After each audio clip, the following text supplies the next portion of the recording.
She was invited to her billionaire ex-husband's Thanksgiving party and showed up in a $700 million jet with the twins he never knew existed. The Gulfstream G650 descended through pewter clouds above Manhattan, its sleek nose cutting through the December sky like a silver blade through silk. Inside the private cabin, Renee Carter pressed her forehead against the cool window, watching the city that had once crushed her dreams spread out below like a glittering chessboard where she'd lost every piece, or so everyone believed. Before we continue this extraordinary story of revenge served at 30,000 feet, I want to thank each of you, our incredible 900-strong Mr. Steele Rich Stories community. Your support means everything, and if this story moves you, please hit that like button, share it with someone who needs to hear about second chances, and subscribe to join our family of truth seekers and story lovers. Manhattan hadn't changed, still wearing its crown of glass and steel, still pulsing with the heartbeat of 8 million ambitions. But Renee had transformed completely. 5 years ago, she'd fled this city with nothing but a broken engagement, empty bank accounts, and the kind of humiliation that makes headlines in society pages. Today, she returned as someone else entirely, the mysterious RC who'd built a fashion empire from shadows, whose designs graced runways from Milan to Tokyo, whose identity remained the best-kept secret in an industry that thrived on gossip.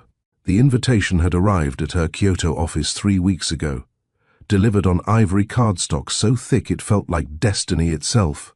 Damien Cross's annual Thanksgiving gala at Hudson Hall, the same man who'd been her fiancé, the same venue where their engagement party had been held, the same world she'd abandoned when he chose her best friend over her in the cruelest way possible. Some would call returning to such a scene masochistic. Others might whisper about unfinished business. But Renee understood something deeper. Sometimes you have to walk back through hell wearing better shoes to prove the flames never really touched you. And she had reasons for returning that no one, not even Damien with his Wall Street intuition, or Victoria with her predatory instincts, could have predicted. Her phone buzzed against the leather armrest. James, her business partner and the only person who knew her complete truth, had sent a simple message: the arrangements are confirmed. They're waiting at the St. Regis. The word carried weight that would soon shift the entire foundation of New York society, because Renee wasn't returning alone, and she wasn't returning as just the discarded woman who once served coffee to fashion photographers, hoping someone would notice her portfolio. She was returning as a mother to 5-year-old twins whose existence would shatter every assumption, every rumor, every carefully constructed lie that had flourished in her absence. The pilot's voice crackled through the cabin speakers, announcing their approach to Teterboro. 20 minutes until landing. 20 minutes until her new life collided with her old one. Renee opened her laptop, reviewing the acquisition papers one final time. Her father's company, the empire built on her mother's family recipes, the business that should have been her inheritance. Before Victoria convinced their parents that Renee was too creative, too unfocused to handle corporate responsibility. The irony tasted expensive now. While Victoria had spent 5 years bleeding the company dry with her vanity projects and Damien's failed investment schemes, Renee had quietly built something larger. RC International didn't just compete with luxury brands, it had started acquiring them. The lawyers had kept her identity hidden behind shell companies, and NDAs so ironclad that even the FBI would struggle to penetrate them. Tomorrow, at the gala, the announcement would go public: RC International's hostile takeover of her family's company. The prodigal daughter bought back her birthright with interest. But the business victory was merely the frame. The real masterpiece would be the moment when Alexander and Lily walked into that ballroom, 2 children with Damien's unmistakable grey-green eyes and their mother's delicate features. 2 secrets she'd carried beneath her wedding dress on that horrible day, discovered only after Damien had already chosen Victoria. 2 reasons she'd never fought for him, never begged, never even explained. Because how do you tell a man who just publicly humiliated you that you're carrying his children? How do you trust someone who looked at your best friend during your engagement party and decided she was the better investment? The answer was simple: you don't. You disappear. You give birth alone in a Swiss clinic. You build an empire while raising babies who ask why daddy never visits. You wait until you're strong enough that returning isn't about winning him back. It's about showing him what he lost. Renee closed the laptop and pulled out a different document, the custody agreement her lawyers had drawn up. Damien didn't know he was a father, but New York law would recognize his obligations. The papers were perfectly prepared, waiting only for the right moment of revelation. She wasn't seeking revenge through the courts. That would be too simple, too clean. She wanted him to see his children's faces across a crowded ballroom, to understand in one crushing instant that his choice 5 years ago had cost him not just a fiancé, but a family. The jet banked left, beginning its final descent. Below, the Hudson River carved its ancient path between New Jersey and New York, indifferent to human drama playing out in the towers flanking its shores. Renee thought about her mother, dead 3 years now, never knowing her grandchildren because Victoria had convinced her that Renee's abandonment of the family meant exile from everything, including final goodbyes. That grief had crystallized into something harder than diamonds, more valuable than any fashion empire. Her reflection in the window showed a woman she barely recognized. Gone was the eager-to-please girl who'd spent hours designing party favors by hand, who'd believed love meant compromise and family meant loyalty. The woman staring back wore Hermes-like armor and wielded silence like a weapon. Her hair, once long and soft, was cut in a severe bob that framed features sharpened by purpose rather than surgery. She'd learned languages, mastered industries, navigated parenthood alone, all while the New York society pages occasionally wondered whatever happened to poor Renee Carter. They'd have their answer tomorrow night. Every gossip columnist, every society matron, every former friend who'd chosen Victoria's version of events, they'd all understand that exile was just another word for metamorphosis. And Damien would learn that when you break someone at their engagement party, choosing their best friend in front of 200 witnesses, you better make sure they stay broken. Because if they rebuild themselves into something stronger, your reckoning arrives wearing couture and carrying documentation that transforms everything you thought you knew about your own life. The landing gear deployed with a mechanical whisper. Renee pulled out her compact, checking her appearance one final time. Perfect lipstick, perfect composure, perfect plan. The twins were at the St. Regis with their nanny, probably bouncing on hotel beds despite strict instructions for good behavior. Tomorrow, she'd dress them in matching custom pieces, a fortune spent. On children's clothes, they'd likely spill juice on within an hour. But image was everything in this return engagement. Every detail had been orchestrated for maximum impact, from the timing of the takeover announcement to the way she'd enter the ballroom precisely when Damien would be giving his annual toast. 5 years ago, she'd run from this city with her dignity in ruins and her heart hemorrhaging. Tomorrow, she'd walk back into its most exclusive venue with 2 beautiful secrets, and enough corporate ammunition to reshape her entire family's legacy. The invitation might have been meant as a cruel reminder of what she'd lost, but Renee had transformed it into something else entirely, a stage for the kind of revelation that would echo through Manhattan's corridors of power for generations. As the jet touched down on the rain-slicked runway, Renee smiled for the first time since receiving that ivory invitation. Victoria thought she'd won everything worth having. Damien believed he'd chosen the better woman. Her father assumed his empire would pass to Victoria's future children. They were all about to learn that sometimes the person you dismiss, discard, and forget is precisely the one you should have feared most.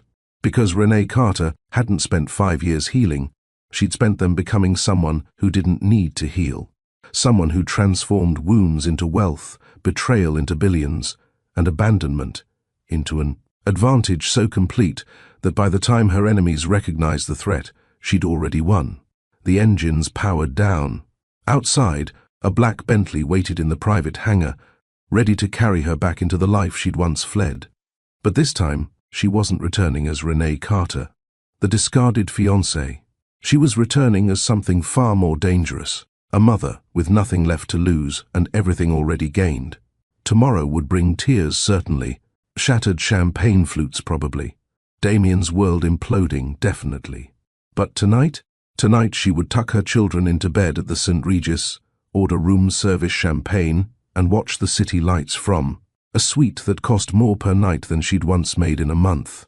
Tonight she would savor the anticipation of Damien's face when he realized that the greatest love of his life had been walking around his city in miniature, duplicate form, two perfect echoes of what could have been his future, raised by the woman he'd abandoned for a mirage. The Bentley door opened. Renee stepped onto American soil for the first time in 5 years.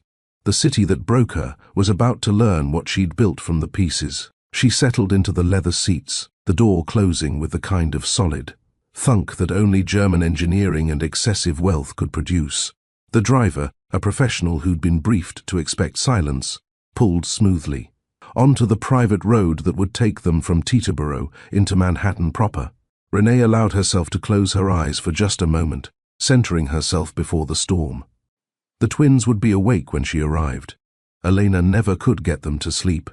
Before 8, no matter how many parenting books suggested earlier bedtimes, Alexander would want to hear about the flight, about the clouds, about whether she'd seen any other planes. Lily would want to be held, would curl into her mother's arms and ask if tomorrow was the day they'd meet the man from the pictures. Yes, baby. Tomorrow, you meet your father. The man who doesn't know you exist. The man who chose someone else and never looked back to see what he was leaving behind. The city rose around them as they crossed into Manhattan. First the industrial edges, then the residential neighborhoods, finally the glittering commercial districts where wealth concentrated like gravity, pulling everything toward its center. This was Damien's world, the kingdom he'd built after walking away from her. Cross Industries occupied 3 buildings in Midtown, employed 4,000 people, and generated enough revenue to fund small nations. But Renee had learned something in her 5 years of exile. Money was just a tool, and the person who understood how to use it most effectively wasn't always the one with the most of it. She'd built RC International with strategic precision, every acquisition calculated, every expansion planned 3 moves ahead. While Damien had been buying buildings, she'd been buying the companies that designed them, that furnished them, that created the aesthetic that made them desirable in the first place. Tomorrow night, when the announcement broke, he'd understand that she hadn't just survived, she'd won. Not by his metrics of success, but by her own.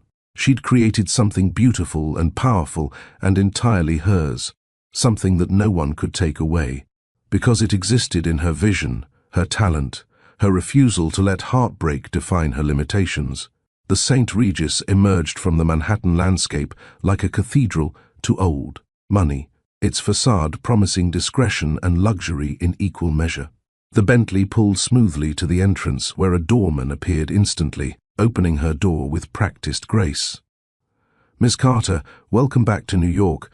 She accepted the greeting with a nod, stepping onto the sidewalk where she'd once walked as a different person in a different life. The lobby embraced her with familiar grandeur.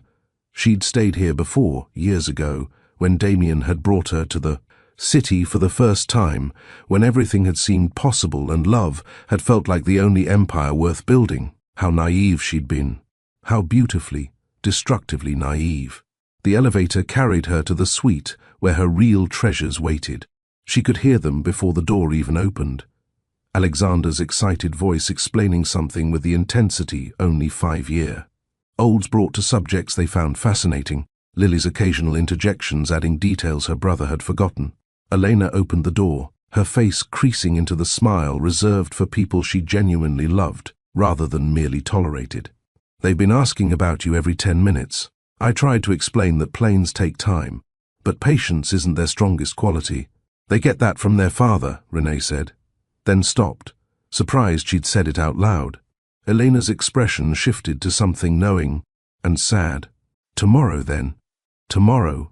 The twins appeared in the doorway, pajamas already on despite it being barely 7 o'clock, clearly the result of Elena's strategic parenting. Alexander launched himself at Renee with the full-body commitment of someone who believed his mother could catch anything. Lily followed more carefully, but her grip was just as fierce once she'd attached herself to Renee's leg. "Mama, "Did you see the chocolate shop downstairs? Elena said maybe tomorrow we could get some if we're good."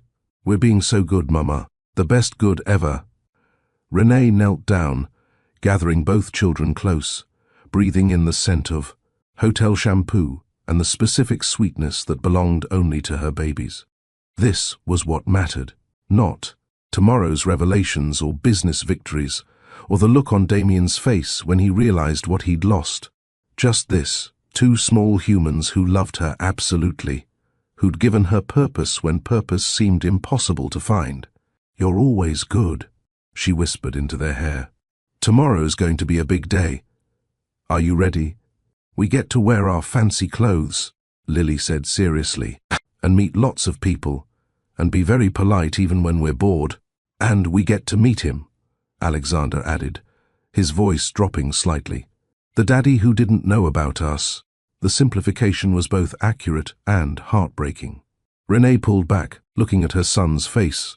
So like Damien's, it sometimes hurt to look at him directly. "Yes, baby, you get to meet your father.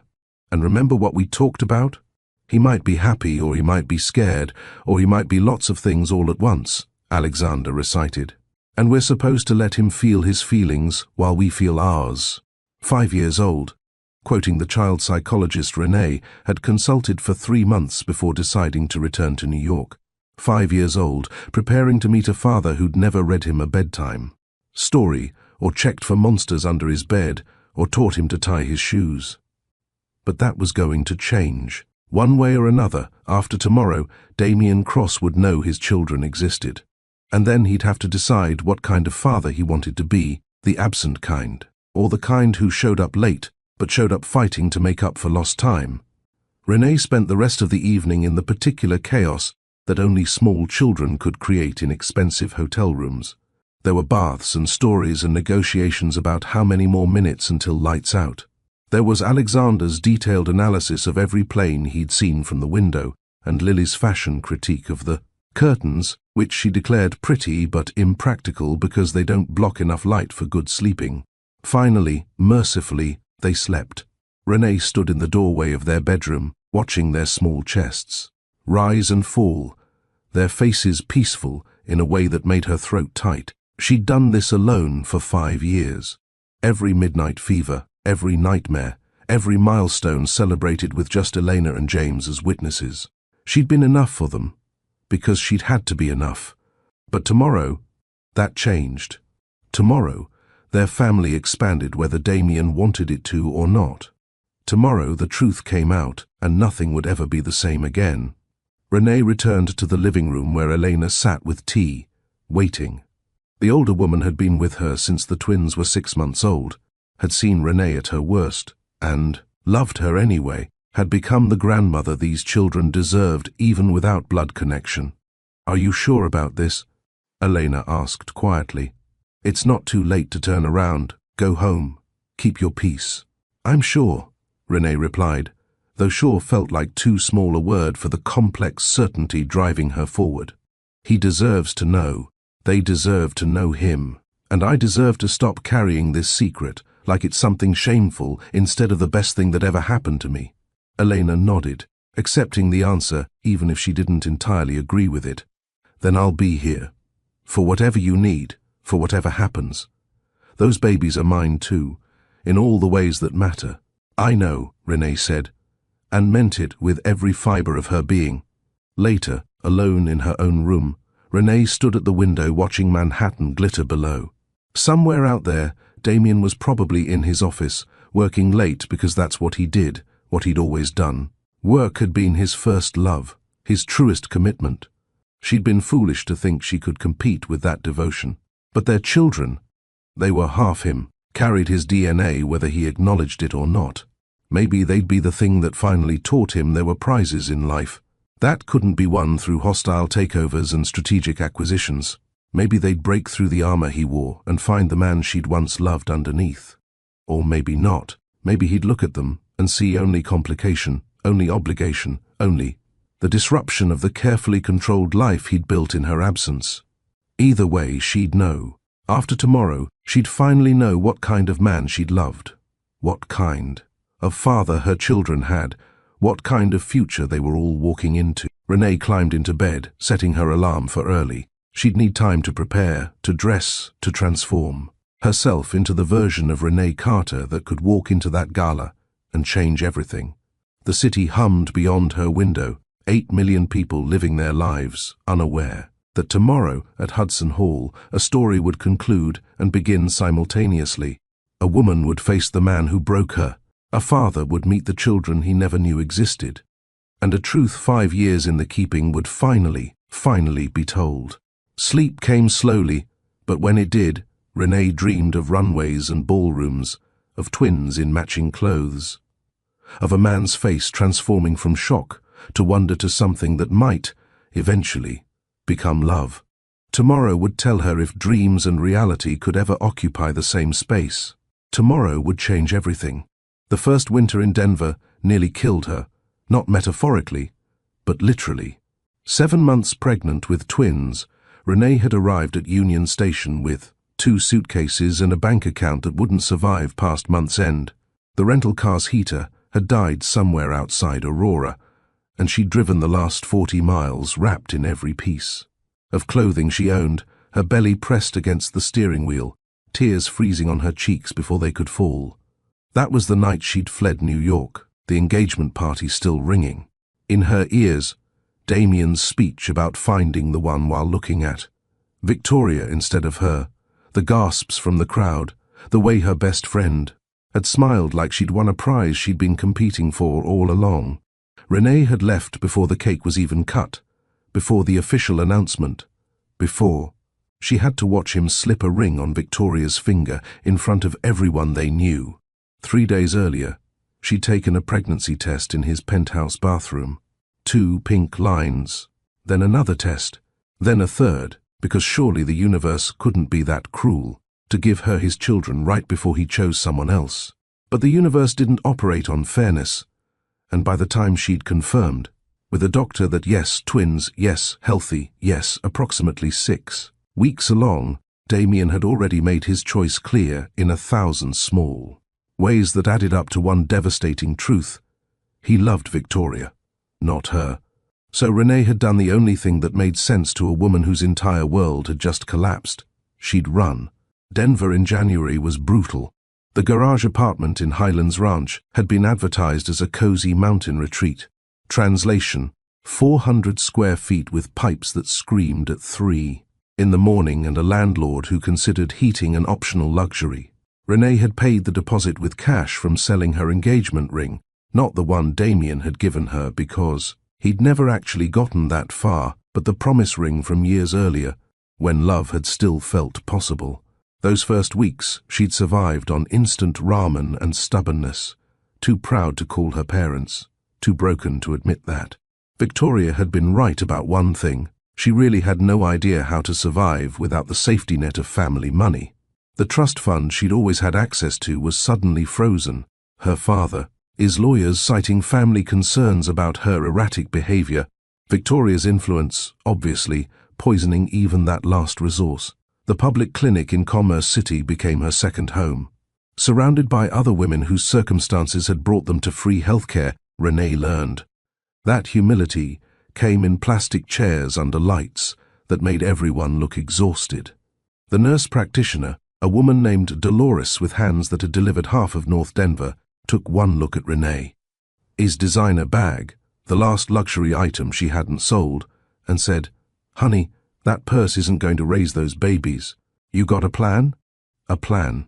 Renee had fled New York with nothing resembling a plan. But sitting in that clinic, feeling 2 hearts beating beneath her own, she understood that plans were luxuries for people whose lives hadn't exploded. What she needed was simpler: survive today, then tomorrow, then string enough tomorrows together until it resembled a future. The fashion design software on her laptop became her lifeline. While other pregnant women nested, Renee coded. She'd taught herself CAD programs through YouTube tutorials, staying awake until her eyes burned, designing collections that would never see fabric while her babies somersaulted inside her. The freelance work started small: $50 to fix a pattern here, $100 to sketch concepts there. She posted on forums under the initials RC, building a reputation pixel by pixel while her body built humans cell by cell. Labor came during a March blizzard that shut down I-25. Renee drove herself to the hospital, contractions hitting every 4 minutes. The Honda Civic she bought for $800 sliding across black ice while she screamed into the emptiness. 23 hours later, Alexander arrived first, silent until the doctor coaxed life into his lungs. Lily followed 12 minutes after, so small the NICU team was already waiting. The birth certificate sat blank for 3 days. Father's name, a line that seemed to mock her from the official paper. She could have written Damien Cross, could have started a legal battle from her hospital bed. Instead, she left it empty. Some truths were too expensive to tell, and she had no money left for expensive truths. The twins spent 3 weeks in NICU while Renee lived in the hospital family lounge, existing, on cafeteria coffee and whatever the nurses smuggled her from their break room. She pumped breast milk every 3 hours, labeled bottles with medical precision, and used the quiet moments between feedings to email clients, building her business from a chair designed to comfort people whose worlds were collapsing. When they finally came home, Alexander at 4 pounds 12 ounces, Lily barely 4 pounds, Renee discovered that single motherhood with premature twins was its own particular challenge that parenting books never adequately addressed.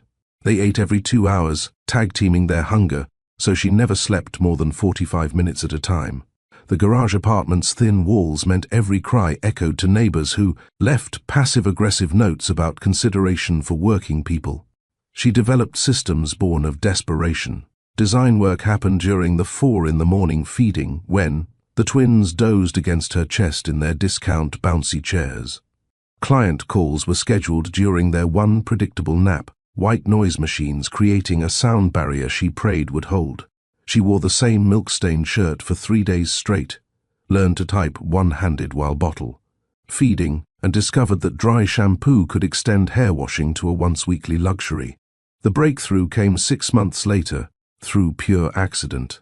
A client had commissioned a gown design, then vanished without paying the invoice.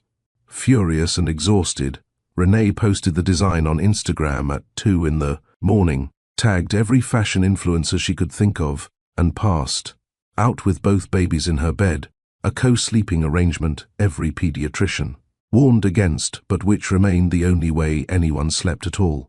She woke to 47,000 likes and an inbox full of purchase inquiries. The design, a deconstructed gown that looked like heartbreak dressed in silk, had gone viral overnight. Someone had tagged it the dress every woman wants to wear to show her ex what he lost, and the internet had embraced it. By noon, she had orders worth $300,000 and absolutely no way to fill them. That's when she met David Park, a textile manufacturer from Los Angeles, who'd been among the first to message. He flew to Denver, took one look at her situation, babies crying, laptop balanced on a milk crate, fabric samples, spread across a floor that hadn't been vacuumed in weeks, and made an offer that changed everything. "I'll handle production and fulfillment," he said, stepping over a pile of laundry to reach the only chair that wasn't broken. "You design. We split profits 60-40, your favor. But I want exclusive manufacturing rights to the RC brand for 3 years." She negotiated while breastfeeding. Alexander latched on one side while she reviewed contracts with her free hand. David, father to 4 kids himself, didn't even blink. The deal they struck that afternoon would eventually make them both wealthy beyond measure, but that day it simply meant Renee could afford formula to supplement feeding and maybe, finally, hire help. The first nanny lasted 3 days before declaring the twins unusually spirited and quitting via text message. The second stayed a week. The third, a grandmother named Elena from El Salvador, took one look at the chaos, said something in Spanish that probably wasn't complimentary, rolled up her sleeves and stayed. 4 years later, she was still there, the closest thing to family Renee had in Colorado. With Elena's help, Renee could finally work more than stolen minutes. The designs poured out like water breaking through a dam, years of suppressed creativity, mixed with sleep deprivation and heartbreak, creating something entirely new. Her aesthetic wasn't pretty or safe. It was armor disguised as evening wear, power dressed up as elegance. Women understood it. Instinctively, they ordered pieces that cost more than their monthly rent because they were wearing RC meant wearing survival itself.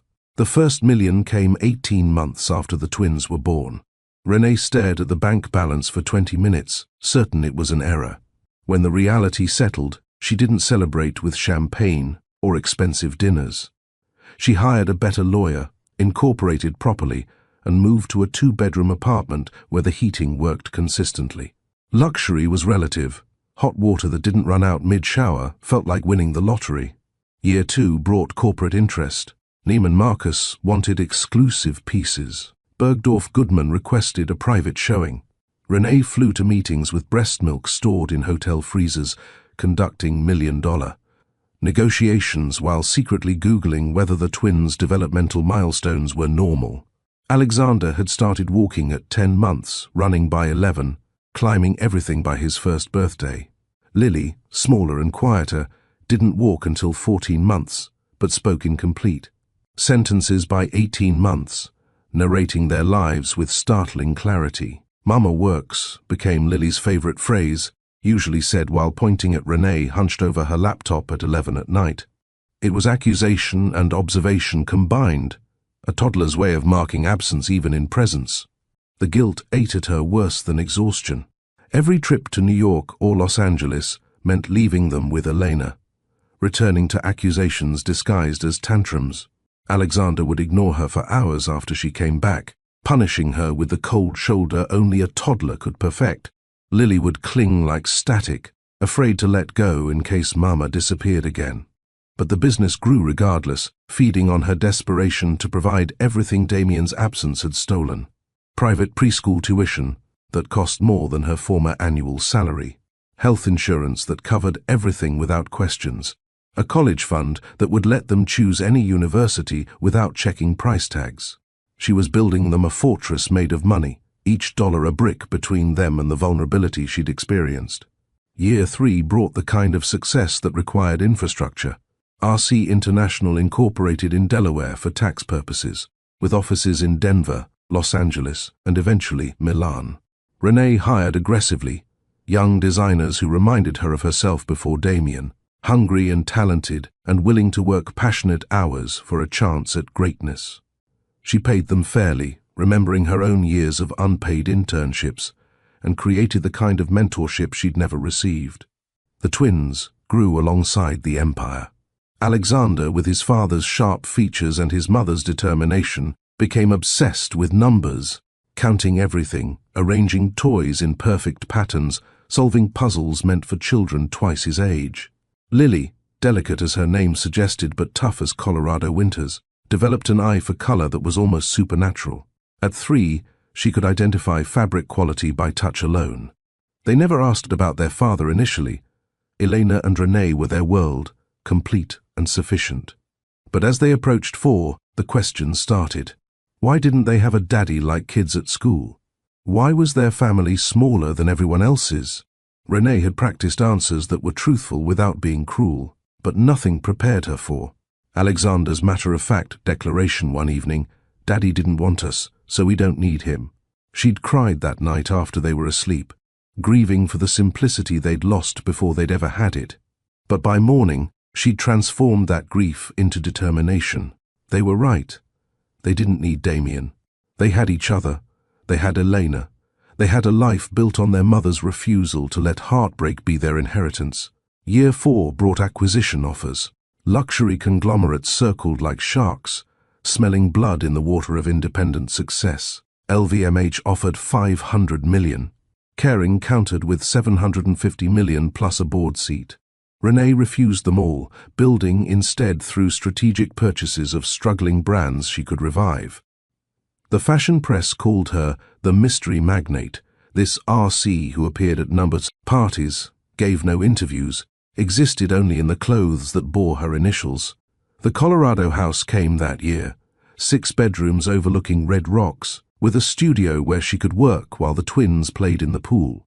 Elena moved into the guest house, becoming an official family in all but blood.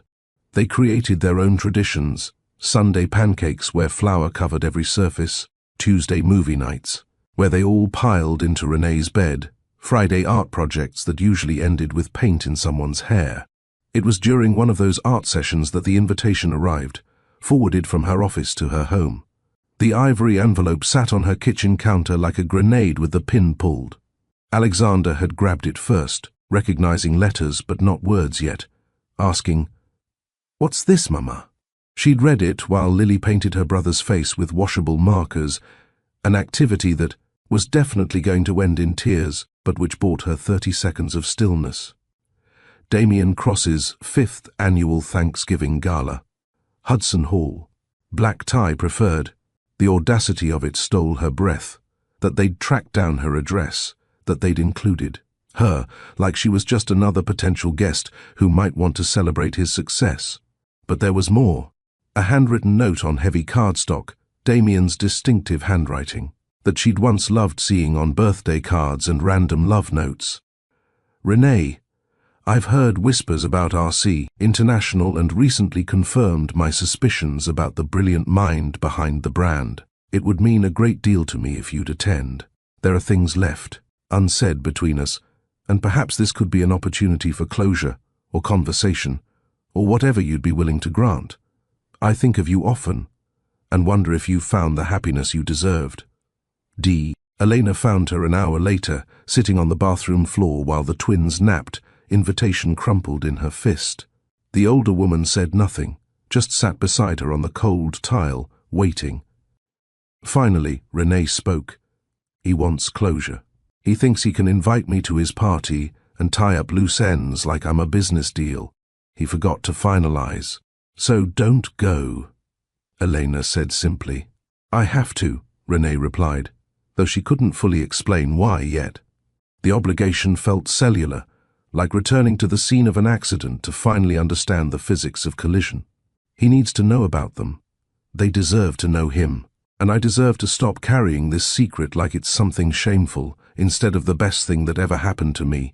That night, after bedtime stories and whispered love yous, Renee sat in her studio surrounded by 5 years of success and made a decision. She wouldn't attend as the victim they expected. She'd return as something they couldn't have imagined, not just successful but untouchable, carrying secrets that would rewrite their entire narrative. She started planning that night. Not revenge exactly, but revelation. The difference mattered, though she couldn't have explained why. Revenge was emotional, messy, driven by hurt. Revelation was clean, precise, driven by truth. And the truth was that Damien had children he'd never known existed, that Victoria had stolen a life built on incomplete information, that everyone who'd chosen sides 5 years ago had chosen based on carefully curated lies. The twins were the truth that would shatter everything. Not weapons, but witnesses to what could have been if Damien had stayed. If he'd loved her enough to ignore whatever poison Victoria had whispered. If he'd been the man she'd thought she was marrying, instead of the coward who chose easier love over real love. But more than that, the twins were proof that the best things in her life had come from the worst day she'd survived. Every success, every achievement, every moment of joy with her children, all of it grew from soil poisoned by betrayal. Damien and Victoria thought they'd destroyed her. Instead, they'd freed her to become someone magnificent. Over the following weeks, Renee prepared with military precision. She had the twins meet with a child psychologist who specialized in complex family situations, ensuring they understood as much as 5-year-olds could understand about meeting a father who didn't know they existed. She had her lawyers draft custody agreements that protected her children while allowing Damien access if he wanted it. She coordinated with David about the timing of the acquisition announcement. Her family's company would officially become hers the morning of the gala, the news breaking just hours before she walked into that ballroom. She also did something she hadn't done in 5 years. She looked at photos of Damien. Not the professional headshots that appeared in business journals, but the personal ones she'd kept, hidden in a folder on her laptop labeled Old Tax Documents, where she'd never accidentally stumble across them. There he was at the cabin they'd rented in Vermont, laughing at something she'd said, snowflakes caught in his hair. There they were at her first gallery showing, his arm around her waist, pride evident in every line of his body. There he was asleep on her couch, vulnerable and young and entirely hers. Except he'd never really been hers, had he? Victoria had been there all along, waiting in the wings, playing the long game while Renee had foolishly believed that love was enough. And when the opportunity had presented itself, when Damien had needed someone to understand his business pressures, his family expectations, his fear of commitment, Victoria had positioned herself as the solution while subtly painting Renee as the problem. It worked beautifully. By the time of the engagement party, Damien had already made his choice. The public declaration had just been formality, the final humiliation in a relationship. That had been dying for months, while Renee had been too in love to notice the symptoms. But looking at her children now, Alexander with his father's laugh, Lily with his stubborn determination, Renee couldn't regret any of it. Yes, the heartbreak had nearly destroyed her. Yes, the years of struggle had been harder than anything she'd imagined surviving.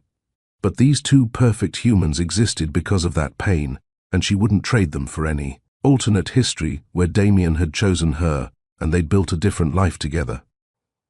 The night before leaving for New York, Renee stood in her studio looking at the dress she'd designed for the gala. White, like the one from the viral post that had launched her career.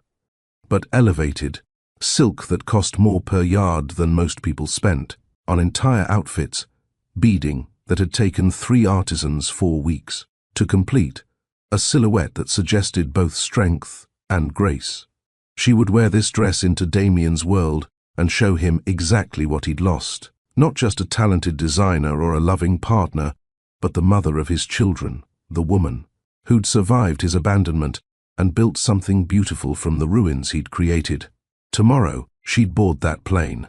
Tomorrow, she'll return to New York. Tomorrow, she'd change everything. But tonight, she was just Mama, reading bedtime stories about brave princesses who saved themselves, tucking in 2 children who believed she could do anything because she'd never given them reason to doubt it. "Mama," Lily whispered in the darkness, "what if he doesn't like us? Then he's missing out on knowing the 2 most amazing humans I've ever met," Renee whispered back. "And that's his loss, not yours." "But what if he does like us?" Alexander asked from his bed across the room. "Then we'll figure out what that means, together, as a family. Because that's what we do. We figure things out together." Satisfied, they settled into sleep, trusting her completely, breaking her heart and healing it simultaneously with their absolute faith that Mama would handle whatever came next. And she would. She'd handled everything else, hadn't she? Tomorrow would just be one more thing to survive, to master, to transform into something that served her purpose rather than someone else's narrative. The city that broke her was about to learn an important lesson. Women who rebuild themselves from nothing don't break the same way twice. The 42nd floor of Cross Industries Tower contained exactly 3 things at 11:47 p.m. Damien Cross, a glass of 30-year-old Macallan, and the kind of silence that cost $20 million per floor to achieve. Outside, Manhattan writhed with its usual nocturnal energy, but here, sealed behind triple-paned glass that could stop bullets and heartbreak with equal efficiency, the city might as well have been a screensaver. Damien stood at the window, watching lives play out in miniature far below. Taxis threading through streets, couples stumbling from bars, regular people living regular lives with regular problems that didn't require board approval or SEC filing. He envied them with the specific ache of someone who'd gotten everything he'd wanted only to discover the price tag was written in a currency he hadn't known he was spending. The whiskey burned familiar paths down his throat, dinner again replaced by alcohol that cost more than most people's rent. His personal chef had given up calling 3 months ago, tired of preparing meals that went untouched. The nutritionist had lasted longer, 6 months of concerned emails about his declining weight, until Damien had simply stopped responding. What was the point of perfect health when you had no one to stay healthy for? His phone sat silent on the massive oak desk that had once belonged to a railroad baron. 16 missed calls from various executives, all of which could wait until morning or forever. The only call he actually wanted would never come. She'd made that clear 5 years ago when she'd looked at him across that horrible engagement party and simply left. No screaming, no scene, no dramatic confrontation, just absence where she'd been standing, and then absence everywhere, forever. Renee, even her name felt like archaeology now, something discovered in layers, of memory he'd tried to bury under acquisitions and expansions. She'd been right to leave, of course. She usually was right about things that mattered. He'd chosen Victoria over her, not because he'd loved Victoria more, but because Victoria had been easier. She'd understood his ambition, had encouraged his worst impulses, and had never asked him to choose between her and the empire he was building. Renee had asked him to choose, not explicitly, but in 1,000 small ways. Date nights he'd cancelled for meetings, weekends sacrificed to deals, the way she'd looked at him when he'd explained again that he couldn't make her art. Gallery opening because Tokyo was 12 hours ahead and the merger couldn't wait. She'd never said, "Choose me," but the request had been implicit in every disappointed smile, every understanding nod, every time she'd said it's okay when they both knew it wasn't. So he'd chosen the path of least resistance. Victoria, who wanted the prestige of being with him more than she wanted him, who'd never ask him to be present because she was too busy building her own ambitions on the foundation of his success. It had seemed logical at the time, efficient even.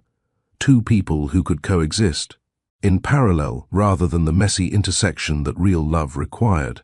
Except it had been a disaster, slowly, then catastrophically. The engagement had lasted 8 months before the cracks became canyons. Victoria's spending had spiraled from excessive to pathological. Her jealousy, which he'd initially found flattering, had revealed itself as something darker, the need to destroy anything that threatened her position. She'd poisoned his relationships with friends, with family, with anyone who'd known him before and might remind him of who he'd been.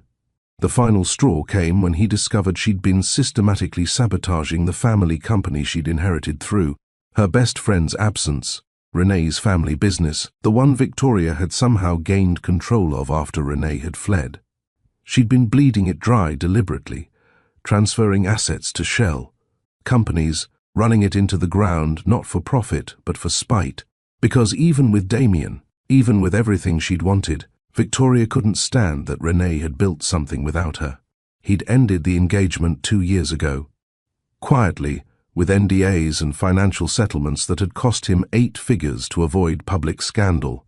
Victoria had taken the money and disappeared to Europe, occasionally surfacing in society pages with various wealthy men who all looked vaguely similar, ambitious, distracted, emotionally unavailable. Men like him, Damien realized with uncomfortable clarity. The Thanksgiving gala planning had started 8 months ago, his executive assistant Caroline treating it like a military campaign. 500 guests, each selected for their strategic value. Senators who could smooth regulatory paths. CEOs who controlled supply chains. Influencers who could shift public perception with a single post. Every invitation was a chess move. Every please reply a small victory in games that never ended. But tonight, staring at the final guest list, Damien felt the weight of what it didn't contain. Not a single real friend. Not one person who'd known him before the Forbes articles and Fortune 500 designation. His parents were dead, his father from a heart attack at his desk, his mother 6 months later. From what the doctors called complicated grief, but what Damien knew was simply giving up. His brother lived in Seattle, running a small architecture firm, politely declining every invitation with excuses that had evolved from believable to perfunctory. "You've become someone I don't recognize," James had said during their last phone call 3 years ago. "And I'm not sure you recognize yourself either." Damien had hung up rather than argue, but the words had burrowed deep, surfacing at moments like this when the whiskey lowered his defenses and the silence grew teeth. He walked to his desk, pulling up the RSVP tracking system Caroline had designed. Green dots for confirmed attendees. Yellow for maybe. Red for declines. The screen looked like a chaotic abstract painting, festive and false. His eyes caught on one name, Renee Carter. The please reply was still pending, the invitation delivered 3 weeks ago to RC International's New York office. He'd debated for months whether to send it, whether reaching out would be cruelty disguised as closure or genuine attempt at reconciliation. In the end, he'd handwritten a note, something he never did for anyone, and sent it before he could overthink himself into paralysis. The response had been silence, which was, he supposed, its own kind of answer. Caroline had figured out 6 months ago that RC was Renee. She'd presented him with a folder of evidence, design aesthetics that matched Renee's old portfolio, business decisions that reflected her specific blend of creativity and ruthlessness, photographs from Milan Fashion Week, where a woman in the background, face carefully angled away from cameras, had Renee's distinctive profile. The folder had sat on his desk for 2 weeks before he'd opened it, afraid of what confirmation would mean. When he'd finally looked, it had been like seeing a ghost rendered in corporate documents and financial statements. She'd done it. She'd built exactly the kind of empire she'd always dreamed of building, the one she'd tried to explain to him over late-night conversations when he'd been too focused on his own ambitions to really listen. And she'd done it without him, which meant she'd never needed him in the first place. That realization had hurt worse than the breakup, not because his ego required her to need him, but because it meant every moment they'd shared, every plan they'd made, had been built on the faulty foundation of his assumption that he was essential to her success. He'd thought he was doing her a favor by letting her go, by choosing Victoria and freeing Renee to find someone who'd prioritize her properly. Instead, he'd just revealed his own smallness, his inability to see that love wasn't about hierarchies of need, but about choosing to show up even when it was inconvenient, especially when it was inconvenient. Victoria had taught him that lesson through her absence of real feeling. Every relationship since has reinforced it. But by the time he'd learned it, Renee was gone, and all the money and power he'd accumulated couldn't buy her back. The office felt smaller suddenly, the walls pressing in despite the square footage. Damien grabbed his jacket, custom-tailored, naturally, cut to perfection by someone who'd measured his body but never asked about the soul wearing it. The private elevator descended in silence, carrying him down through layers of his own making, each floor representing another year of climbing toward a summit that kept receding. The garage held 12 cars he never drove, the Bugatti gathering dust, the vintage Mustang he'd bought to recapture something from his father's stories about youth and freedom, now just another possession that possessed him instead. He chose the least conspicuous option, a black Tesla that drove itself while he sat in the back, another passenger in his own life. The city passed in streams of light. He had no destination, just movement for its own sake. The algorithm chose routes based on traffic optimization, turning when efficiency demanded, stopping when lights required. Damien wondered if this was what his life had become, an algorithm optimizing for success metrics while missing the entire point of the journey. His phone buzzed. Caroline, working despite the hour because that's what people in his orbit did. They matched his inhuman schedule or got replaced by someone who would. Tomorrow's schedule is confirmed. Breakfast with the Samsung executives at 6 a.m. Board meeting at 8. Lunch with the Secretary of Commerce at noon. The London conference call at 3. Gala final walkthrough at 5. He didn't respond. What would he say? That he'd rather have breakfast alone in a diner somewhere, reading an actual newspaper instead of market reports? Those board meetings felt like theatre where everyone knew their lines, but no one remembered why they were performing? That the gala he'd spent months planning suddenly felt like an elaborate exercise in proving to himself that he had everything except the things that mattered. The car pulled up outside a small bar in the East Village, the algorithm, apparently deciding his aimless journey needed a destination. Damien hadn't been here in 15 years, not since business school when he and his study group would celebrate surviving another week of cases and cold calls. The neon sign still flickered, the same struggling bulb creating the same erratic pattern. Inside, nothing had changed. The same sticky floors, the same bartender who might have been there since the Kennedy administration, the same booth in the back where he'd once sketched his first business plan on napkins while his classmates told him he was crazy to think that big. They'd been right about the crazy part, just not in the way they'd meant. He ordered a beer, domestic, nothing special, and sat in that same booth. The napkin dispenser was still overstuffed, still offering blank canvases for dreams that hadn't yet calcified into reality. Damien pulled one out, grabbed a pen from his pocket. Without thinking, he started writing, not business plans or strategy documents, just words, things he missed, things he'd traded, things he'd thought he'd have time for later. Sunday mornings with someone who steals the crossword, badly cooked dinners that taste perfect because of the company, arguments about what movie to watch, someone who knows how you take your coffee without asking. Thanksgiving with actual thanks to give. Renee's laugh when she thought something was genuinely funny, not politely amusing. The list grew, each line an admission of absence.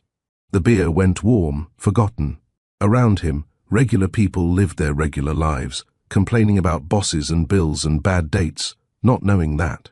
The man in the $1,000 suit would trade places with any of them for just one day of their ordinary problems. His phone buzzed again. The Tokyo markets were opening. The yen was fluctuating. Decisions needed to be made. Damien looked at the screen, then at his list, then made a decision that would have horrified his board of directors. He turned the phone off completely. For 1 hour, Cross Industries could survive without him.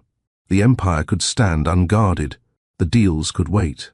He sat in that booth, drinking warm beer and remembering when success had been a destination instead of a prison, when ambition had been fuel instead of addiction. The bartender appeared, decades of experience reading the specific exhaustion of the wealthy. Another? No, Damien said. Just the check. On the house, the bartender replied. You look like someone who just realized money can't buy the things that matter. Damien laughed, a sound so foreign he almost didn't recognize it as coming from his own throat. That obvious. Son, I've been serving drinks since before you were born. I've seen every species of misery there is. Yours is the expensive kind, costs everything and gives you nothing back. The truth of it sat between them, undeniable. Damien left $100 bill anyway, not as payment, but as acknowledgement. The bartender pocketed it without comment, understanding the language of generous tips as apology for existences that demanded witnesses. Outside, the Tesla waited, patient as a hearse. The ride back to his penthouse took 12 minutes, each one counted. By the clock on the dashboard, marking time he'd never get back. The doorman nodded. The elevator rose. The penthouse door opened to darkness that knew him intimately. Damien didn't turn on the lights. He walked to his home office, smaller than the corporate one but no less empty, and sat in the darkness, thinking about the gala, about Renee, about the invitation she hadn't answered. Maybe she wouldn't come. Maybe she'd moved on so completely that his attempt at reconnection was just another sign of his inability to let go of things that were never his to keep. Maybe the best thing he could do was leave her alone, let her continue building her empire without the complication of his regret contaminating her success. But part of him, the part that still remembered who he'd been before ambition had consumed everything else, hoped she'd come. Hoped she'd walk into Hudson Hall and give him the chance to say the things he should have said 5 years ago. That she'd been right, that he'd been a coward, that choosing the easier path had cost him the only relationship that had ever made him want to be better than he was. The city below continued its relentless motion, lives intersecting and diverging, stories beginning and ending, while he watched from his tower of glass and ambition. In 2 days, 500 people would gather in his name, toasting his success, celebrating his achievements, pretending they knew him when really they only knew his net worth. But maybe, just maybe, one person would see through the performance to the man desperately hoping someone could. Teach him how to transform success back into satisfaction, how to turn gold back into dreams worth having. He'd know in 2 days. Either Renee would come, and he'd have his chance at redemption, or she wouldn't, and he'd have his answer about whether some bridges, once burned, could ever be rebuilt. Either way, the gala would happen. The toasts would be made. The business would continue. The empire would stand. And Damien Cross would remain exactly what he'd built himself into. The richest, loneliest man in New York, surrounded by everything except the one thing he actually wanted. November 28th arrived wearing storm clouds that matched the mood of every reporter stationed at Teterboro Airport since dawn. The annual Cross Industries Thanksgiving Gala had become the kind of event where arrivals mattered almost as much as attendance, who flew in with whom, which designers dressed which moguls, whose absence spoke louder than presence. But no one was prepared for what descended through those pewter clouds at 3:47 p.m. The aircraft didn't just land, it announced itself. The Gulfstream G700, not yet commercially available, one of only 3 prototypes in existence, touched down with the kind of precision that made seasoned pilots weep. The $700 million price tag wasn't just for luxury, it was for the statement that someone had arrived who didn't just travel first class, but redefined what first class meant. News vans scrambled into position. Photographers elbowed for angles. The Bloomberg reporter started live streaming before the engines even cooled. Her voice pitched with the specific excitement of witnessing something unprecedented. Ladies and gentlemen, we're watching something extraordinary here at Teterboro. This aircraft, this is beyond private aviation. This is someone making clear they're playing in a league of their own. Inside the aircraft, Renee Carter applied the final touch of lipstick while Alexander pressed his nose against the window, counting planes on the tarmac. Lily sat beside her, small fingers tracing the beading on her dress, a miniature version of her mother's custom design that had cost more than most people's annual salaries, but would probably end up stained with chocolate before the night ended. 17 planes, Mama, Alexander announced, his 5-year-old voice carrying the authority of someone who'd been counting since he could talk. But ours is the biggest. Size isn't everything, baby, Renee replied, though she appreciated the prototype's impact. David Park, her business partner, had arranged the loan of the aircraft through connections that ran deeper than money. Sometimes it's about arrival timing. Remember what we practiced? Both children straightened, their faces shifting into the careful composure she'd taught them. Not to hide who they were, but to protect themselves from a world that would devour their innocence if given the chance. They were 5 years old, carrying secrets that could reshape New York society, but to her, they were just her babies playing dress-up in clothes that cost more than their entire nursery had 5 years ago. Before we continue with this moment that would change everything, I want to pause and ask you, our incredible Mr. Steele Rich Stories family, what would you do if your past met you at 30,000 feet? If you had to face the people who broke you while protecting the treasures they never knew existed? Share your stories in the comments below. Your courage inspires these tales, and your voices matter more than you know. The aircraft door opened with hydraulic precision. Renee emerged first, and the collective intake of breath from the assembled media was audible even over the wind. She wore white, not bridal white, but the white of absolution, of someone who'd already survived their judgment day. The coat alone, a custom piece from her own collection, would launch 1,000 imitations within the week.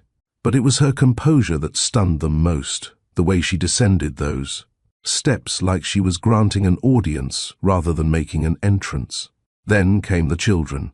Alexander first, his hair styled back revealing features that would make gossip columnists scramble through archives, trying to place those distinctive grey-green eyes. Lily followed, delicate as spun glass but with a smile that suggested she knew exactly what kind of disruption she represented. They flanked their mother with practiced precision, tiny hands gripping hers with trust that made several hardened photographers lower their cameras, recognizing something sacred in the moment. Who is she? The whispers started immediately, rippling through the crowd like electricity through water.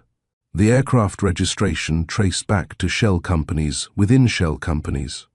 The children's existence had never been documented in any society pages. This was someone who'd hidden in plain sight, or perhaps hidden so well that sight had never been plain at all. Renee walked past the cameras without acknowledging them, though she knew every angle. They were capturing every shot that would appear on tomorrow's front pages. Alexander stayed close to her right side, his eyes taking in everything with the intensity of someone cataloguing threats and exits. Lily waved once, a tiny gesture that would become infamous, the wave of a child who didn't yet understand she was waving goodbye to anonymity. The Bentley waited exactly where specified, the driver someone she'd hired personally rather than trusting to chance. Trust was a luxury she couldn't afford, not when her children were involved. As they settled into the leather seats, Lily asked the question that had been building since they'd left Denver. "Mama, will he be there? The man from the pictures?"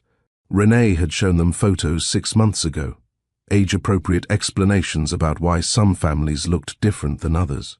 Damien's face in those images, younger, unmarked by whatever these 5 years, had carved into him, had meant nothing to them beyond mild curiosity.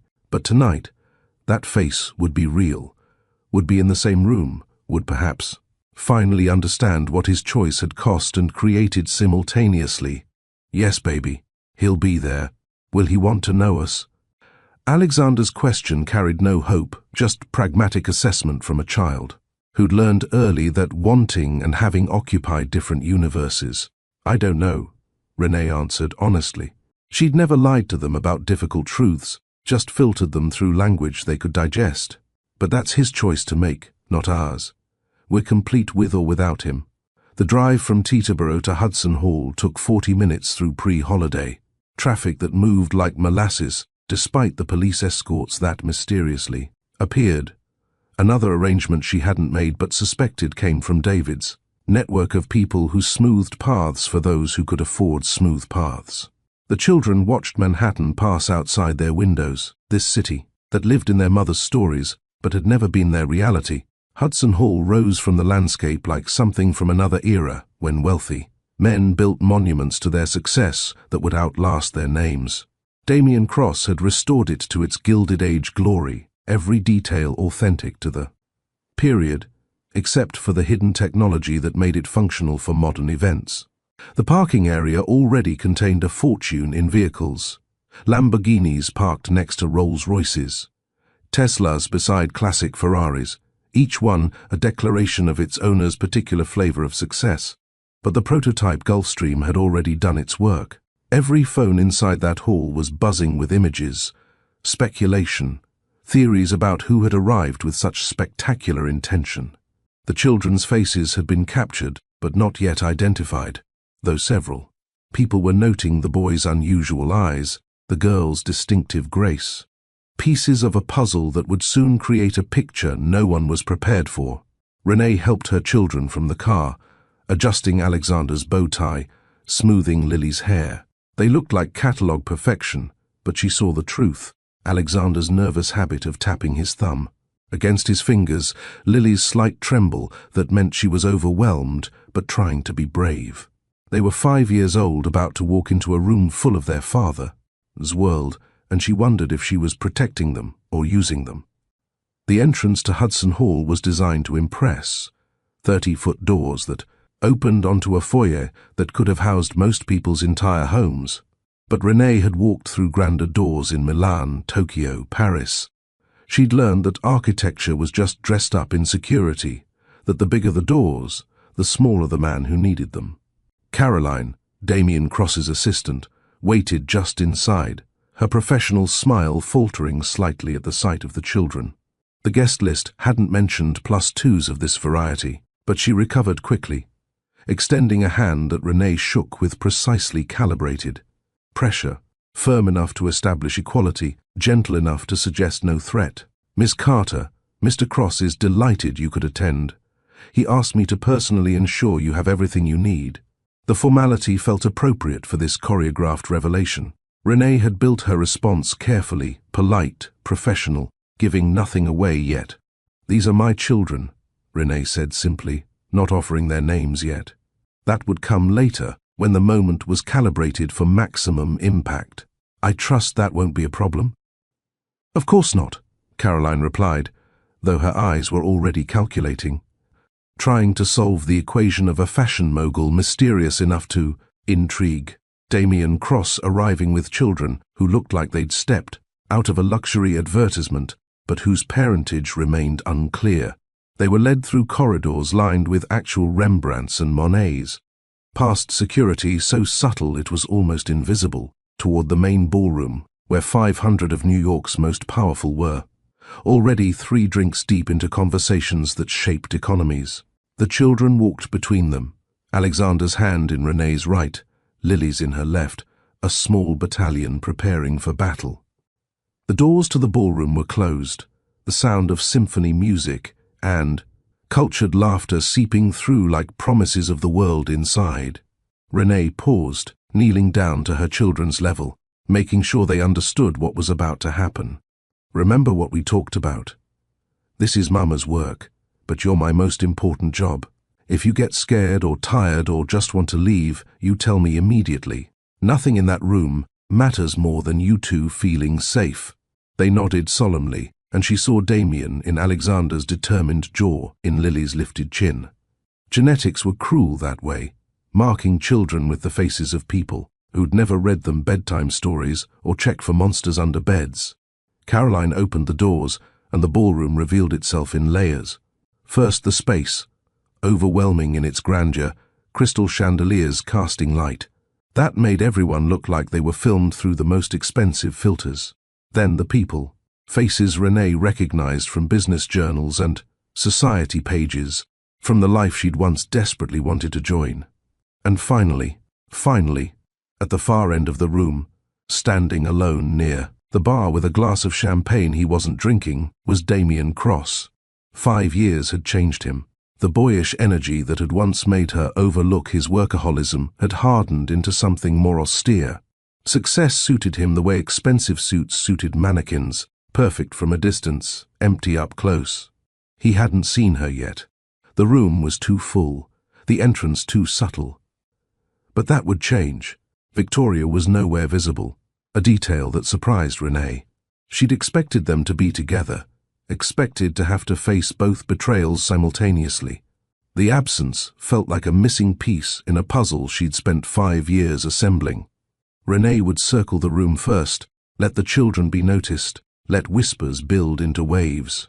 And then, when Damien was approached by enough people asking about the mysterious woman in white, with 2 angelic children, when curiosity had built to critical mass, she would approach, not for confrontation, not for the kind of scene that would feed gossip columns for months, but for truth, delivered as gently as a blade between ribs, letting him understand that every choice created consequences that compounded, like interest, that walking away from her at that engagement party had meant walking away from futures he'd never known existed.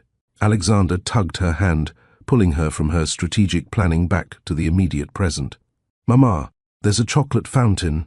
The words, so perfectly 5-year-old in the midst of all this orchestrated drama, made her laugh.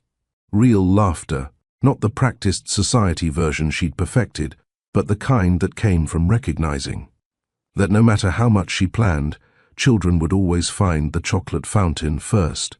"We'll get some later, baby. First, let's go meet some people who are going to be very surprised to meet you." They entered the ballroom properly then, and heads began to turn. The white dress was recognized first. Several fashion editors immediately identified it as an RC original, wondering how this woman had accessed a piece from a designer who never sold to individuals. Then the children drew attention, their obvious careful training and composure, marking them as belonging to this world even as their faces remained unfamiliar. Renee moved through the crowd with practiced ease, accepting champagne she wouldn't drink, making conversation that revealed nothing while suggesting everything. The children stayed close but not clingy, trained through years of occasional public appearances to be present without being disruptive. Several women asked their names. She deflected with the skill of someone who'd learned that information was currency, not to be spent carelessly. "What beautiful children," a woman in Chanel said, her eyes sharp with curiosity. "How old are they?" 5, Renee replied, the number loaded with implications for anyone doing math. "And their father?" In this room, Renee said simply, then moved on before the woman could process the revelation. The whispers started in earnest then. A woman, mysterious and wealthy enough to arrive in a prototype aircraft. 2 children, 5 years old, clearly expensive and well-bred. A father in this room, which meant someone present had a secret that was about to become very public. The speculation would be delicious for those who fed on such things. Renee could almost hear the mental calculations. Which men had been unaccounted for 5 years ago? Who'd had relationships that ended mysteriously? Whose timeline would accommodate secret children? And all the while, she felt Damien's presence like gravity, pulling her toward the moment when their eyes would meet across this room full of people who thought they knew his story, his success, his perfectly controlled life. None of them knew about the pregnancy test hidden in her purse the day he'd chosen Victoria. None of them knew about the nights she'd spent in a Denver hospital NICU, watching machines help her babies breathe. None of them knew that the RC they'd been discussing, the mysterious fashion force reshaping their industry, was the same woman they'd dismissed as the heartbroken ex-girlfriend who'd fled rather than face her humiliation. But they would know soon. Truth had a way of emerging at parties like this, where alcohol loosened tongues and proximity made secrets impossible to keep. And Renee had brought the biggest truth of all, wrapped in designer clothes, and holding her hands with trust that made every sacrifice worthwhile. She was positioning herself near the chocolate fountain, because Lily's patience had limits, and those limits had been reached when she felt the shift in the room that meant someone important had noticed something significant. She turned slightly, and there he was. Damien Cross, frozen mid-conversation with a senator, his champagne glass suspended in air, staring at her like he was seeing a ghost rendered in flesh and silk, an impossible reality. The senator kept talking, oblivious, but Damien wasn't listening anymore. His entire focus had narrowed to Renee, to the recognition that she'd actually come, that she was actually here, that the invitation he'd sent half hoping and half dreading had been accepted. Their eyes met across 30 feet of ballroom, across 5 years of silence, across the chasm of everything that had been broken and never repaired. For a moment, the room seemed to hold its breath, everyone sensing drama without yet understanding its source. Then Lily, bored with adult tension she couldn't decode, announced loudly enough to carry, "Mama, is that him? The one from the pictures?" The question landed in a temporary lull in conversation, carrying further than it should have, reaching ears that were already primed for scandal. Heads turned. Connections started forming. A woman with children, 5 years old, asking about someone from pictures. And Damien, still frozen, still staring, now looking at the children with a dawning horror of someone who was beginning to understand that the past didn't stay buried just because you stopped thinking about it. Those choices made in moments created consequences that lasted years. That the woman he'd let go had been carrying secrets that would have changed everything. If he'd only asked, if he'd only stayed, if he'd only chosen differently. Renee smiled, not warmly, not coldly, just the smile of someone who'd finally reached the moment they'd been planning for, dreading, anticipating, and was now committed to seeing through regardless of cost. She took her children's hands and began walking toward him, each step measured, each movement calculated for maximum impact. The crowd parted instinctively, sensing they were witnessing something that would be discussed for years, that would reshape their understanding of Damien Cross and the empire he'd built on the foundation of choices that were about to be re-examined.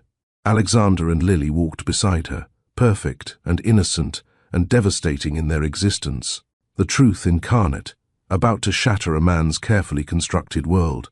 And Renee, the woman who'd been broken and rebuilt herself into something stronger, was about to deliver the revelation that would change everything. The collision happened near the orchestra, between the second movement of Vivaldi and a waiter's dropped tray that created just enough distraction for fate to operate unnoticed. Renee had been moving toward Damien with deliberate slowness, children in tow, when the distance between them finally collapsed to nothing. Damien Cross stood 3 feet away, holding champagne he'd forgotten to drink, his expression cycling through confusion, recognition, and something that looked dangerously close to hope.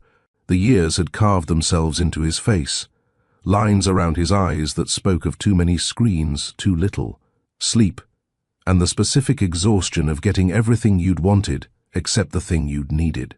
Renee. Her name in his mouth was a question and an answer simultaneously.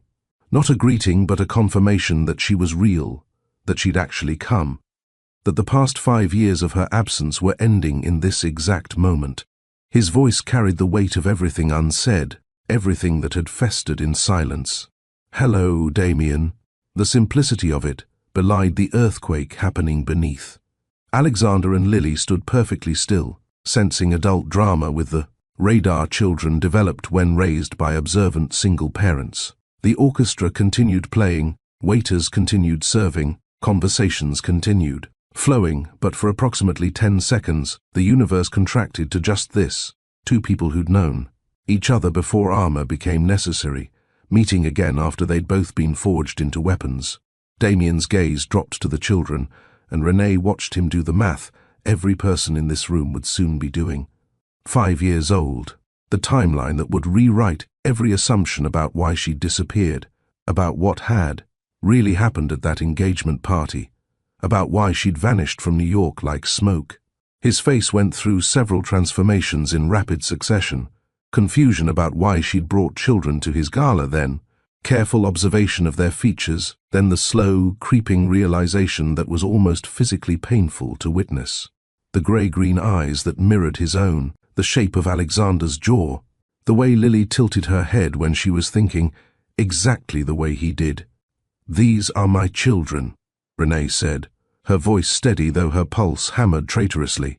Alexander and Lily. The words hung between them, simple and devastating.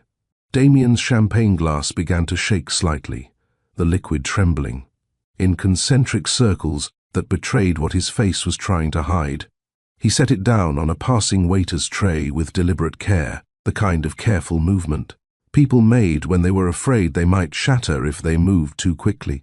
"Children," he repeated, the word testing itself in his mouth.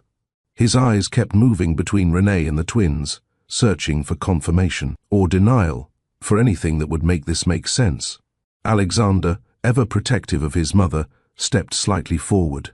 "Are you Damien Cross? Mama said we'd meet you here." The directness of childhood, the simple question that demanded a simple answer, seemed to break through Damien's paralysis. He knelt without hesitation, bringing himself to their eye level with instinct that suggested he understood, on some fundamental level, that this moment required him to be smaller, more accessible, less intimidating. "Yes," he said, his voice rougher than usual. "I'm Damien. It's an honor to meet you both." "You have sad eyes," Lily announced, because 5-year-olds hadn't learned that truth was supposed to be dressed up or hidden. Like Mama's when she thinks we're sleeping but we're not really. The observation landed like a physical blow. Damien's composure cracked visibly, his face contorting with something between grief and wonder. He looked up at Renee, the question written plainly across his features, even if he couldn't quite voice it yet. "How old are you?" He asked the children, though Renee knew he was really asking her, really, demanding confirmation of what he was beginning to understand. 5, Alexander answered promptly. "We had our birthday in March. Mama made us a cake that looked like a castle, and it was chocolate inside, even though the outside was decorated like stone. It was the best cake ever." March. 5 years ago. 6 weeks after the engagement party where Damien had chosen Victoria and Renee had fled. The timeline writing itself in real time across Damien's face as he processed, calculated, understood. He stood slowly, his attention returning to Renee with an intensity that made her remember why she'd been careful to avoid him all those years ago. Damien Cross had always seen too much, understood too quickly, and reached conclusions that others missed. Even now she could watch him piecing together the story, the pregnancy she'd hidden, the reason. She'd left without fighting, the empire built on necessity rather than ambition alone. "We need to talk," he said. Not a question, but not quite a demand either. "Privately. The children will be perfectly safe with Caroline." He gestured to his assistant, who appeared with the efficiency of someone used to reading her employer's unspoken needs and current emotional crisis. She has 3 kids of her own. They'll probably have a better time with her than watching adults have difficult conversations. Lily looked at Caroline with the assessment of someone who'd had many babysitters and had developed criteria for evaluation. "Do you know where the chocolate fountain is?" "I know everything about the chocolate fountain," Caroline replied seriously, understanding the assignment, "including where they keep the strawberries that aren't on display yet." That settled it. The children went willingly, leaving Renee with no excuse as Damien gestured toward the French doors that led to the terrace. She could feel eyes following them. 500 people recognizing that something significant was happening, that Damien Cross was abandoning his own gala to speak privately with a mysterious woman who'd arrived with children who looked disturbingly like him. The November air was sharp enough to cut through shock. The city spread below them, lights beginning to twinkle as evening claimed the sky. The terrace was empty except for them, designed for moments exactly like this, private conversations that required witnesses to be absent. Damien waited until the doors closed behind them before speaking, and when he did, his voice was barely controlled. "Are they mine?" The question hung in the cold air, desperate and terrified in equal measure. Renee could have played games, could have made him suffer for the asking, but she was suddenly exhausted by strategy and performance and the weight of carrying this secret for 5 years.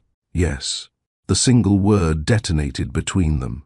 Damien's knees seemed to give slightly, and he gripped the terrace railing with white-knuckled intensity, as if the stone was the only thing keeping him upright.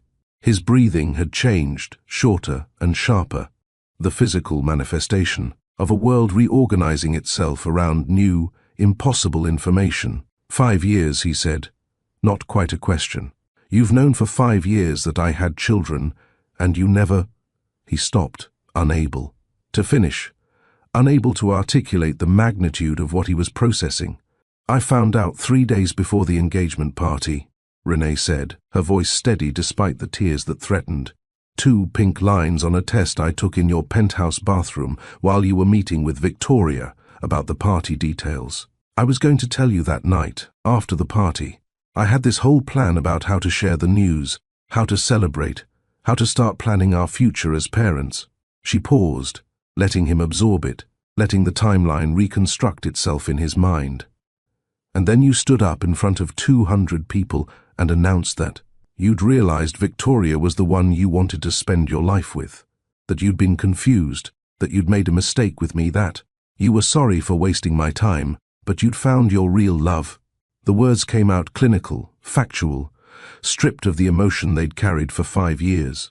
"So no, Damien, I didn't tell you, because watching you choose her broke something in me that required me to protect my children from being the reason you stayed in a relationship you clearly didn't want." "That's not," he started, but she cut him off. "You made your choice. You chose her, chose the easier path, chose the woman who didn't challenge you to be better than you were. And I chose not to trap you with an obligation you'd resent, not to raise children with a father who stayed out of duty instead of love." The tears were falling now, despite her determination to remain composed. 5 years of holding this in, 5 years of making this decision over and over in her mind, justifying it, defending it, believing it was right even when it felt impossibly hard. Damien was crying too, silent tears that tracked down his face unchecked. "I have children," he said, the words sounding like prayer and curse combined. 5 years old. 5 years I've missed. First words, first steps. First of all, Alexander walked for 10 months, Renee said, not knowing why she was offering these details, except that they seemed important and seemed like the bridge between past and present. Lily took longer, 14 months, but she spoke in full sentences by 18. They both love strawberries, but hate blueberries. Alexander sleeps with a nightlight shaped like the moon. Lily insists on exactly 3 bedtime stories, no more, no less. She was cataloguing their lives, offering him pieces of the children he'd never known.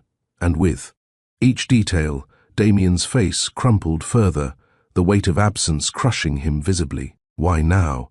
he asked. Why come back now? Why tell me at all if you managed 5 years without me? Because they started asking questions I couldn't answer forever.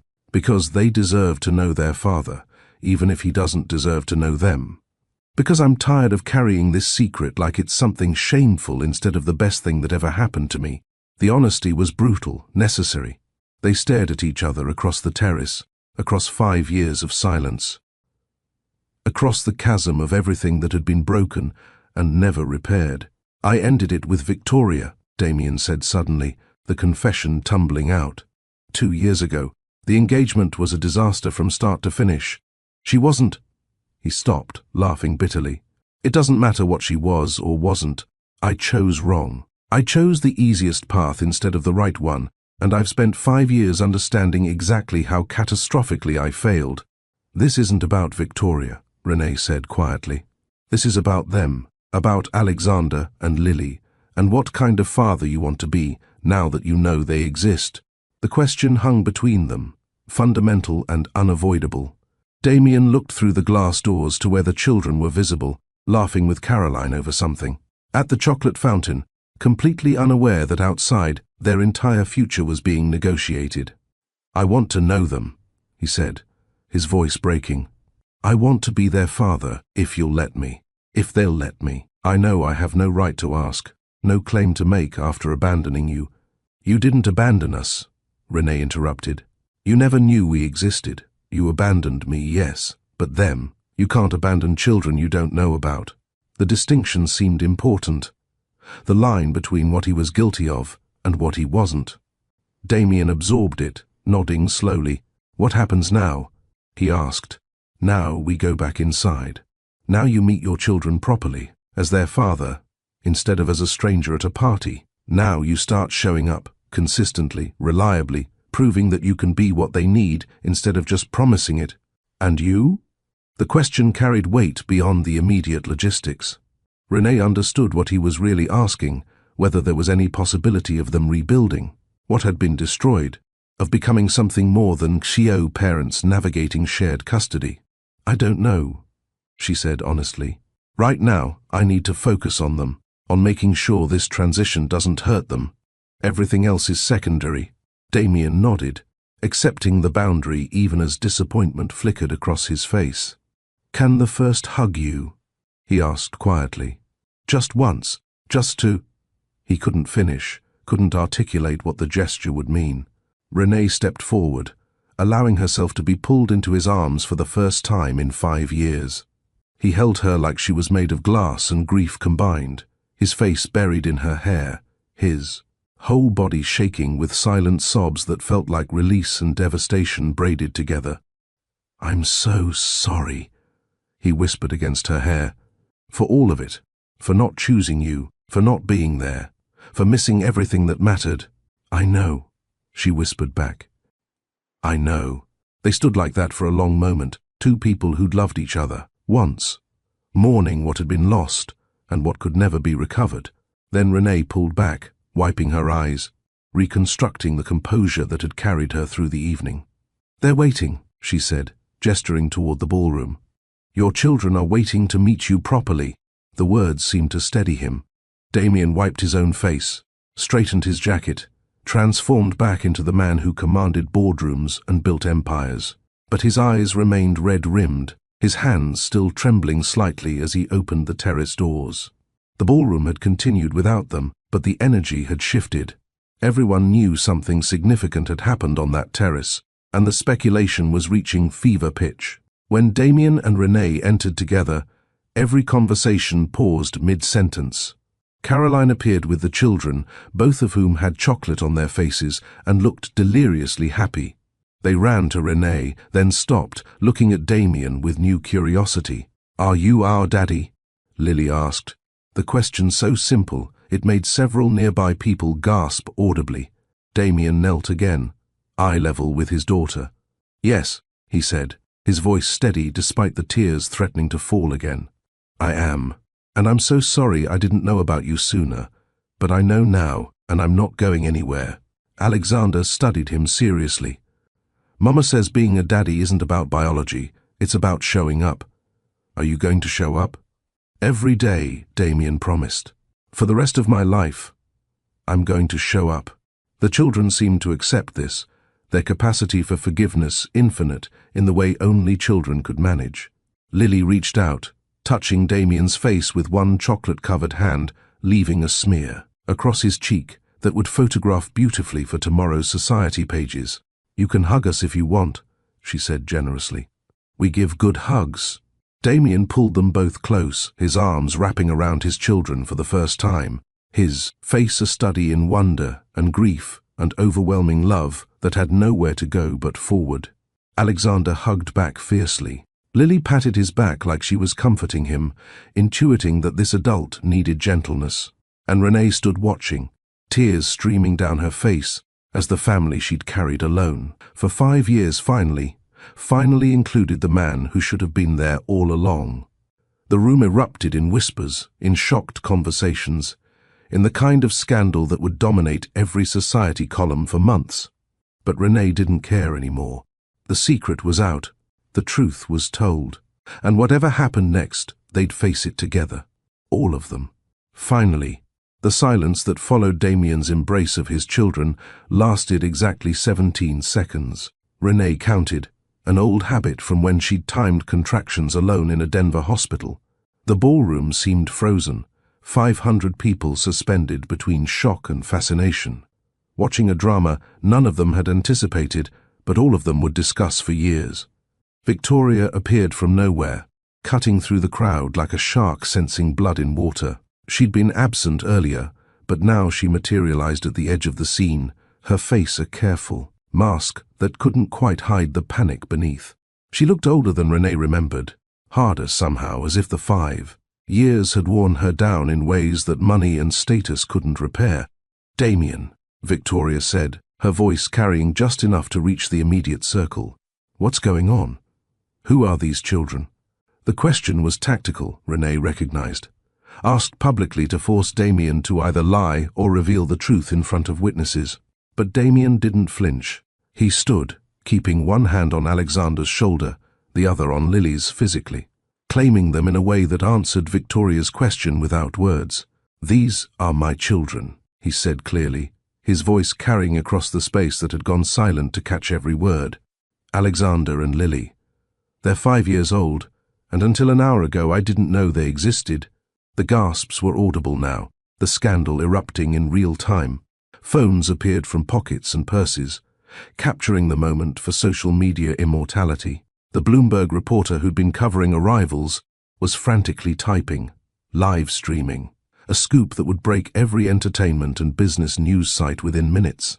Victoria's mask cracked completely. "That's impossible. 5 years ago you were with me. We were engaged. You couldn't have—" "I was with Renee," Damien interrupted, his voice steady but hard.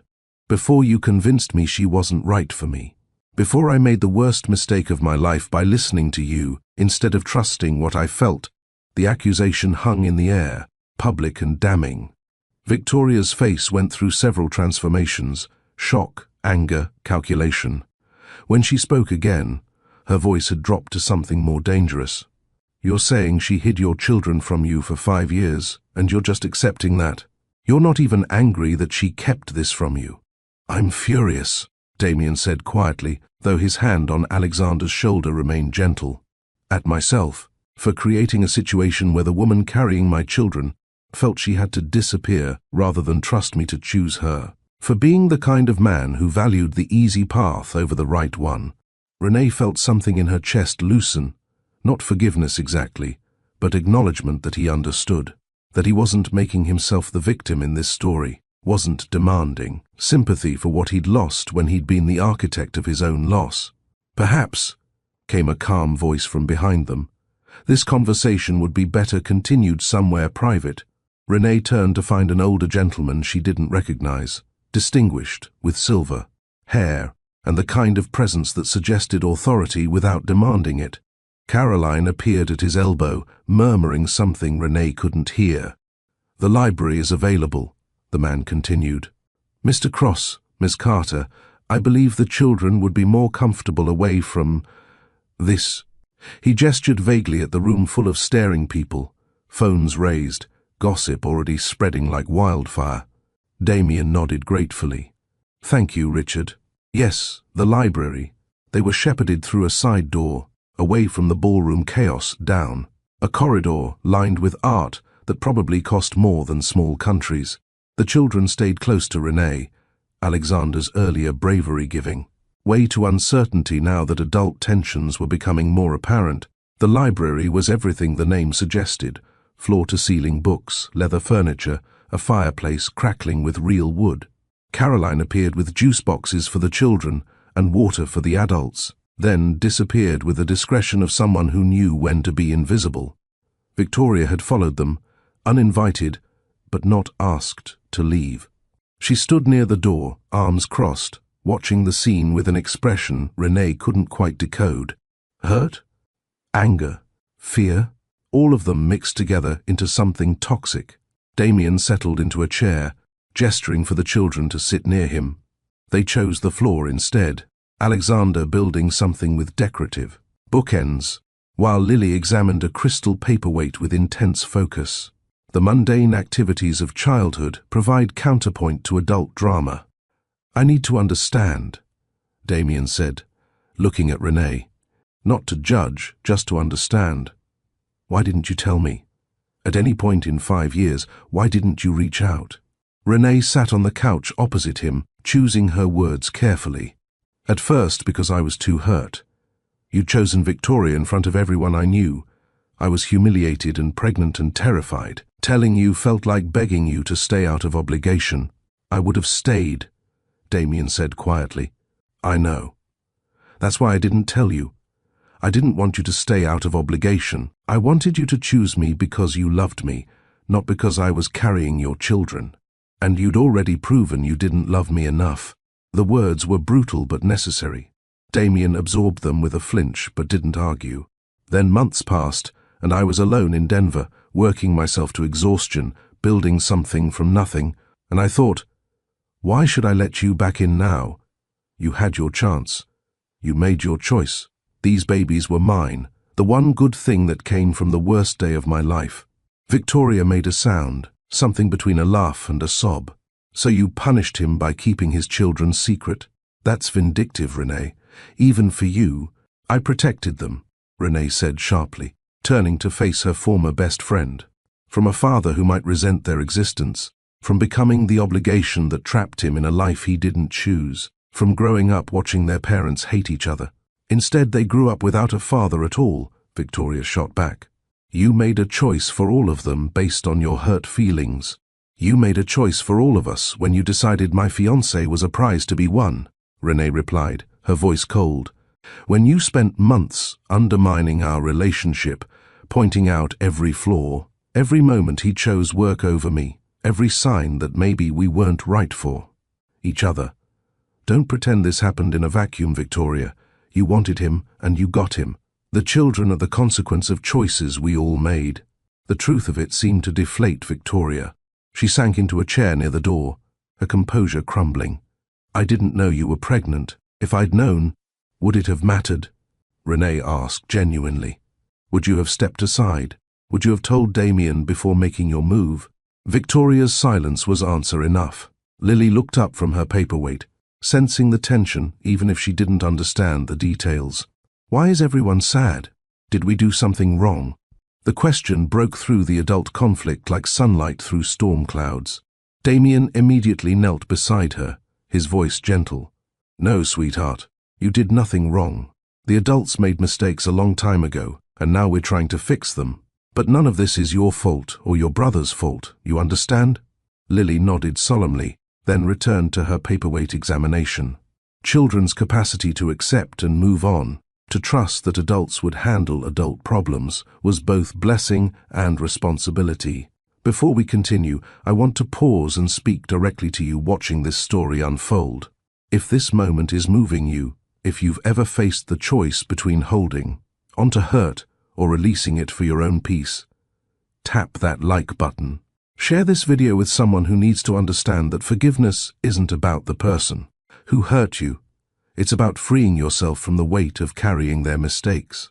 Your engagement tells us these stories matter, that truth shared becomes strength multiplied. Damien returned to his chair, his attention back on Renee. I can't change the past. I can't undo choosing Victoria, can't recover the 5 years I missed with Alexander and Lily. But I can commit to the future. What do you need from me? What do they need? The question was offered without defense, without excuses, just a genuine desire to understand and repair. Renee had prepared for this conversation, had consulted lawyers and child psychologists, and had planned every contingency. But sitting here, watching Damien interact with their children with such careful tenderness, she found her rehearsed speeches evaporating. Consistency, she said finally. They need you to show up, reliably, not just when it's convenient. Video calls twice a week at minimum, visits every other weekend to start, working up to more as they get comfortable. You don't get to be a Disney dad who appears with presents and disappears when real parenting gets hard. Agreed, Damien said immediately. What else? Therapy. For them to process all this. For us to figure out co-parenting. For you, probably. To deal with whatever drove you to make the choices that led us here. He nodded, accepting each requirement without negotiation. And legally, I need custody agreements that protect them. You have resources I don't. If you wanted to, you could make my life very difficult through the courts. I need guarantees that you won't try to take them from me. Never, Damien said fiercely. They're yours. You raised them, you sacrificed for them, you built their world. I'm asking for the privilege of being included in that world, not demanding to reshape it. The concession was more than Renee had expected, and she felt tears threatening again. Okay. Then we'll work with lawyers, draw up agreements that protect everyone. What about you? The question came quietly, weighted with everything they weren't saying. Is there any possibility of us? Renee looked at him, really looked, seeing not the billionaire who'd broken her heart but the father meeting his children, the man who'd spent 2 hours crying over babies he'd never known existed, the person who was taking responsibility for his failures without making excuses. I don't know, she said honestly. Right now, I can't think about us beyond co-parenting. Maybe someday, when we've proven we can do that successfully, when enough time has passed that I can trust you won't disappear when things get hard. But Damien, you have to understand, you destroyed me 5 years ago. You chose someone else, in the most public, humiliating way possible. Even if you didn't know about the pregnancy, even if Victoria manipulated the situation, you still made that choice, and I've spent 5 years rebuilding myself into someone who doesn't need you. I can't just undo that work because you're sorry. I know, he said, his voice rough. I'm not asking you to. I'm just asking for the chance to prove I can be better. Not for you, necessarily, but for them. And if someday you decide I've earned the right to try again, I'll be grateful. And if you don't, I'll accept that too. The maturity in his response surprised her. This wasn't the man who'd chosen the easy path 5 years ago. Something had changed in him, whether through time, through failed relationships, through the shock of discovering fatherhood, she couldn't say. But the change was evident. Victoria stood abruptly, drawing all eyes. I can't sit here and watch this reunion like I'm supposed to be happy about it. You two destroyed each other, and now you're going to co-parent, and maybe fall in love again, while I'm cast as the villain in your story. You cast yourself, Renee said quietly, by going after a man you knew I loved, by undermining our relationship instead of supporting your best friend, by taking what wasn't yours to take. He chose me, Victoria said, but her voice lacked conviction. Because you made yourself the easier choice, Damien said, his voice tired. Because you told me what I wanted to hear instead of what I needed to hear. Because being with you required nothing of me except money and status, while being with Renee required me to actually be present, to grow, to choose love over ambition. The honesty was brutal. Victoria's face crumpled, and for a moment Renee almost felt sorry for her. Almost. I loved you, Victoria said, looking at Damien. Not perfectly, not well, but I did love you. And you never loved me back, did you? Not really. You just loved that I didn't challenge you. No, Damien agreed quietly. I didn't love you. And I'm sorry for that, for using you as an escape from real feeling. We hurt each other, Victoria. Let's at least be honest about that. She nodded, tears falling freely now. Then she looked at Renee, and something in her expression shifted. I'm sorry, she said, the words seeming to cost her everything, for what I did to you, for taking him when I knew you loved him, for not being the friend you deserved. I can't undo it, but I am sorry. Renee studied her former best friend, seeing genuine remorse beneath the defensive anger. Forgiveness felt too big for this moment, too generous for wounds still fresh. But acknowledgement that she could offer. I believe you're sorry, Renee said carefully. I don't know if that changes anything between us, but I believe you. It wasn't reconciliation, but it was honest. And honesty, Renee had learned, was the only foundation worth building on. Alexander stood up from his bookend construction, walking over to Damien, with the deliberate purpose of someone who'd made a decision. Can I ask you something? Anything, Damien said, giving his son complete attention. Are you going to make Mama cry again? Because if you are, I'd rather you just leave now. She cries enough when she thinks we can't hear. The 5-year-old protectiveness broke something open in the room. Damien's face contorted with grief at the thought of Renee crying over him, over the situation he'd created. I'm going to do everything I can not to, Damien promised. But Alexander, sometimes adults make mistakes even when they're trying hard not to. If I do make your mama cry, I want you to tell me, okay? Because my job is to make her life easier, not harder. And you and your sister can help me with that job by letting me know when I'm getting it wrong. Alexander considered this seriously, then nodded. Okay. But I'm watching you. Good, Damien said, his voice thick with emotion. Someone should be. The tension in the room had shifted, not disappeared, but transformed into something more manageable. The secrets were out. The truths were told. And what remained was the hard work of figuring out how 5 people with shared history and fresh wounds would move forward into an uncertain future. Lily abandoned her paperweight and climbed onto Renee's lap, tired of adult conversations she couldn't fully follow. Can we go home now? I'm sleepy and this party is boring. The simple request from a 5-year-old provided the exit they all needed. Renee nodded, standing with Lily in her arms. Yes, baby. We can go. Damien stood too, looking at his children with naked longing. When can I see you again? Both of you. We're staying at the St. Regis tonight, Renee said. Tomorrow morning, breakfast, 9 o'clock in our suite. No lawyers, no grand gestures. Just breakfast with your kids. I'll be there, Damien promised. 9 o'clock exactly.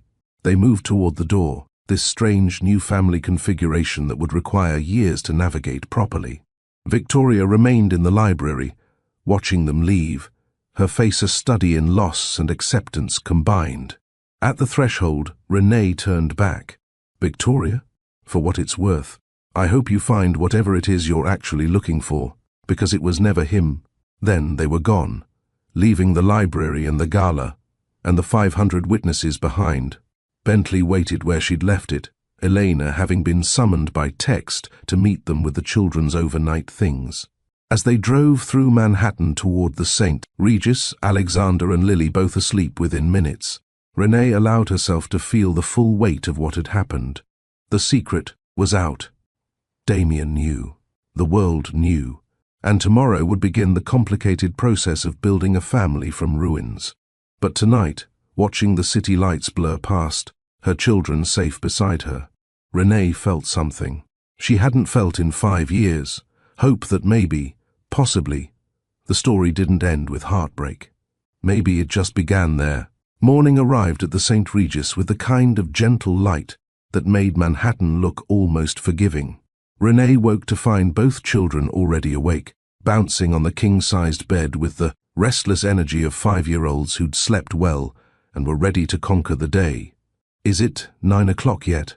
Alexander asked for what was probably the 10th time since sunrise. Is he coming? Did he forget? It's 8:15, Renee replied, pulling Lily into a hug before she could bounce herself off the bed entirely. And he's not going to forget. I promise. She'd been awake since 6, her own anxiety making sleep impossible. What if Damien had reconsidered in the cold light of morning? What if the shock had worn off and been replaced by resentment? What if he showed up with lawyers instead of the simple breakfast she'd requested? But at exactly 8:52 a.m., the suite phone rang. The front desk announcing that Mr. Cross was waiting in the lobby, asking permission to come up. 8 minutes early, eager, but trying not to be too eager. The detail made her smile despite her nerves. "Send him up," she told the concierge. The children scrambled to make themselves presentable, Alexander finger-combing his hair while Lily insisted on changing into her fancy dress, the one from last night, now bearing a chocolate stain that no amount of fancy dry cleaning would likely remove. Renee had given up arguing about it after the third iteration of, "But it makes me feel pretty." The knock came at exactly 9 o'clock. Damien Cross, punctual in business and apparently in fatherhood as well. Renee opened the door to find him holding bags from what looked like every bakery in Manhattan: croissants, muffins, Danish pastries, bagels, fruit tarts. His face was uncertain, hopeful, terrified. "I didn't know what they liked," he said by way of greeting, "so I bought everything."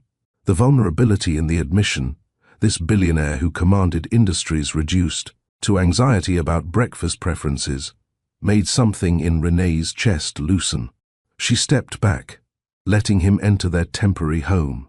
The children approached cautiously, yesterday's boldness tempered by sleep and new awareness. This was their father, the man from photographs who'd suddenly become real. The weight of that was evident in their careful movements, their uncertain smiles. "Hi," Lily said quietly. Then, with more confidence, "You brought a lot of food." "Too much, probably," Damien admitted, kneeling to be at their level. "But I thought we could figure out together what you like, and maybe what you don't like. I want to learn everything about you." "We don't like blueberries," Alexander offered. "But we like strawberries and chocolate and Mama's pancakes, but nobody makes them as good as Mama." "Then I'll have to convince your Mama to teach me," Damien said, glancing at Renee with a question in his eyes. They settled around the suite's dining table, an odd little breakfast party that was both incredibly normal and completely surreal. Damien was careful not to overreach, letting the children set the pace, answering their questions with thoughtful honesty. "Why didn't you know about us before?" Lily asked around a mouthful of croissant. Damien looked at Renee, seeking permission for how much truth to share. She nodded slightly. They'd agreed the children deserved honesty, just age-appropriate versions of it. "Because your mama and I had a fight a long time ago, before you were born," Damien explained. "And I made some very bad choices that hurt her feelings. She left New York to start a new life somewhere safer and happier, and she didn't tell me she was going to have you because she thought I might not be a very good daddy." "Are you a good daddy?" Alexander asked, his directness inherited from both parents. "I don't know yet," Damien answered honestly, "but I want to be. I want to learn how to be the best daddy I can be for you. Will you help me learn?" The children considered this seriously, then seemed to reach some wordless agreement that only twins could manage. "Okay," Alexander said, "but you have to come to Denver. That's where we live. And you have to meet our chickens." "You have chickens?" "3, Lily confirmed proudly. "Henrietta, Beatrice, and Steve." "Steve is a boy chicken, but Alexander named him before we knew." The conversation meandered through the topics 5-year-olds found important. Chickens, favorite colors, whether dinosaurs could beat dragons in a fight. Damien listened with the intensity of someone memorizing every word, filing away details like they were crucial business intelligence, which, Renee supposed, they were, the intelligence of building relationships with humans who hadn't learned to hide their truths yet. An hour passed, then 2. The breakfast pastries were decimated, leaving crumbs and chocolate smears across the expensive table linens. The children's initial wariness had melted into something approaching comfort, though they still gravitated toward Renee whenever uncertainty struck. "I brought something," Damien said eventually, pulling out his phone. "If it's okay with your mama, I thought maybe we could take a picture. All of us together. So I can remember today." Renee's throat tightened. He was asking permission, recognizing her authority even as he tried to claim his place in their lives. "That would be nice," she managed. They arranged themselves awkwardly on the couch, Damien on one end, Renee on the other, the children between them, like a bridge across 5 years of distance. Damien held his phone at arm's length, angling for the shot. Everyone says family, he suggested. Family, they chorused, and the camera clicked. Looking at the photo afterward, Renee was struck by how they almost looked like they belonged together. Almost like this had always been the plan, rather than the messy reconstruction of something broken. The children were grinning, chocolate smudged and perfect. Damien looked overwhelmed but happy, and Renee looked tired, hopeful, uncertain. All of it is visible in her expression. "Can I keep this as my phone background?" Damien asked quietly. "I know that's probably—" "Yes," Renee said. "They should be your background. They should be front and center in your life now." The afternoon unfolded with surprising ease. Damien had cleared his entire day, unprecedented for a man whose assistant usually scheduled him in 15-minute increments. They walked through Central Park, the children running ahead while the adults navigated the strange new territory of co-parenting conversations. "I've been thinking about the logistics," Damien said. "Denver is 2 hours by plane. I could fly out every Friday evening, stay until Sunday night. Or they could come here some weekends, once they're comfortable with that." "That's a lot of flying," Renee observed. "I have a plane. Several, actually. And I'd fly around the world twice a week if that's what it took to be in their lives." The commitment in his voice was real. Renee wanted to believe it would last, that he wouldn't tire of the inconvenience once the novelty wore off. But only time would prove that, and she'd learned not to make assumptions about Damien Cross's staying power. They stopped at a playground, watching Alexander and Lily navigate the equipment, with the fearless confidence of children who'd been encouraged to be brave. Other parents gave them curious looks. They clearly weren't a typical family unit. The careful distance between the adults suggesting complication, while the children's ease suggested connection. "Thank you," Damien said suddenly, "for raising them so well, for making them brave and kind and secure despite doing it alone. I know I have no right to that gratitude, that you did what you had to do, but thank you anyway." Renee felt tears threatening. "You're welcome. But Damien, understand, I didn't do it for you. I did it for them and for me. They saved my life as much as I built theirs." "Still," he insisted, "you gave them something I couldn't have given them 5 years ago. Presence, consistency, unconditional love. I was too consumed with building an empire to understand that none of it mattered without people to share it with. Do you understand that now?" she asked. "Or is this just the guilt talking?" He considered the question seriously.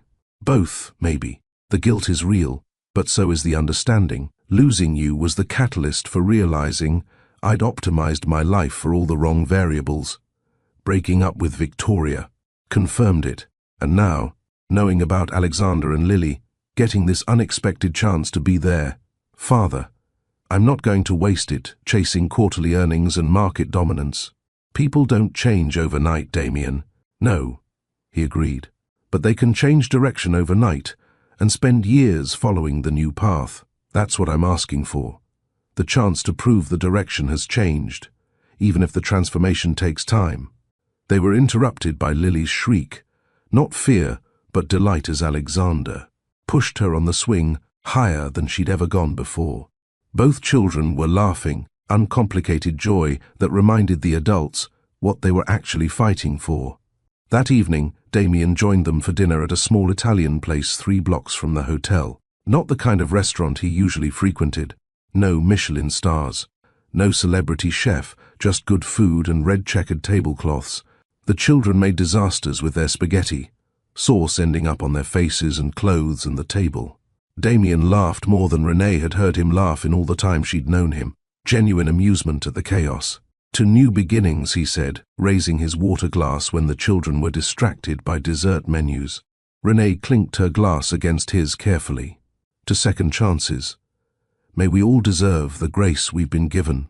The toast felt important, a marker of this strange day when strangers became family and enemies became allies in the shared project of raising children who deserved better than their parents' mistakes. Later, back at the suite, with the children bathed and in pajamas despite their protests that they weren't tired, Damien prepared to leave. The goodbye was awkward, none of them quite sure of the protocol for this new relationship configuration. "When will we see you again?" Alexander asked, voicing the question that hung unspoken. "Friday," Damien promised. "I'll fly to Denver Friday afternoon. Maybe we can have dinner? And Saturday I thought we could go somewhere fun. Your mama can help me figure out what fun looks like in Denver." "The aquarium," Lily suggested immediately. "And the museum with the dinosaurs. And the park with the big slides." "All of that," Damien agreed. "Whatever you want." He hugged them goodbye, the embrace lasting longer than strictly necessary. Like he was trying to memorize the feel of his children in his arms. Then he looked at Renee, uncertainty written across his face. "Thank you for today," he said. "For letting me in. For not making this harder than it had to be. They deserve to know you," Renee replied. "That was never in question. How we navigate everything else, we'll figure that out as we go. And us." The question was quiet, almost afraid. "Ask me again in 6 months," she said. "After you've proven this isn't just novelty. After you've shown up for the boring weekends and the sick days and the tantrums.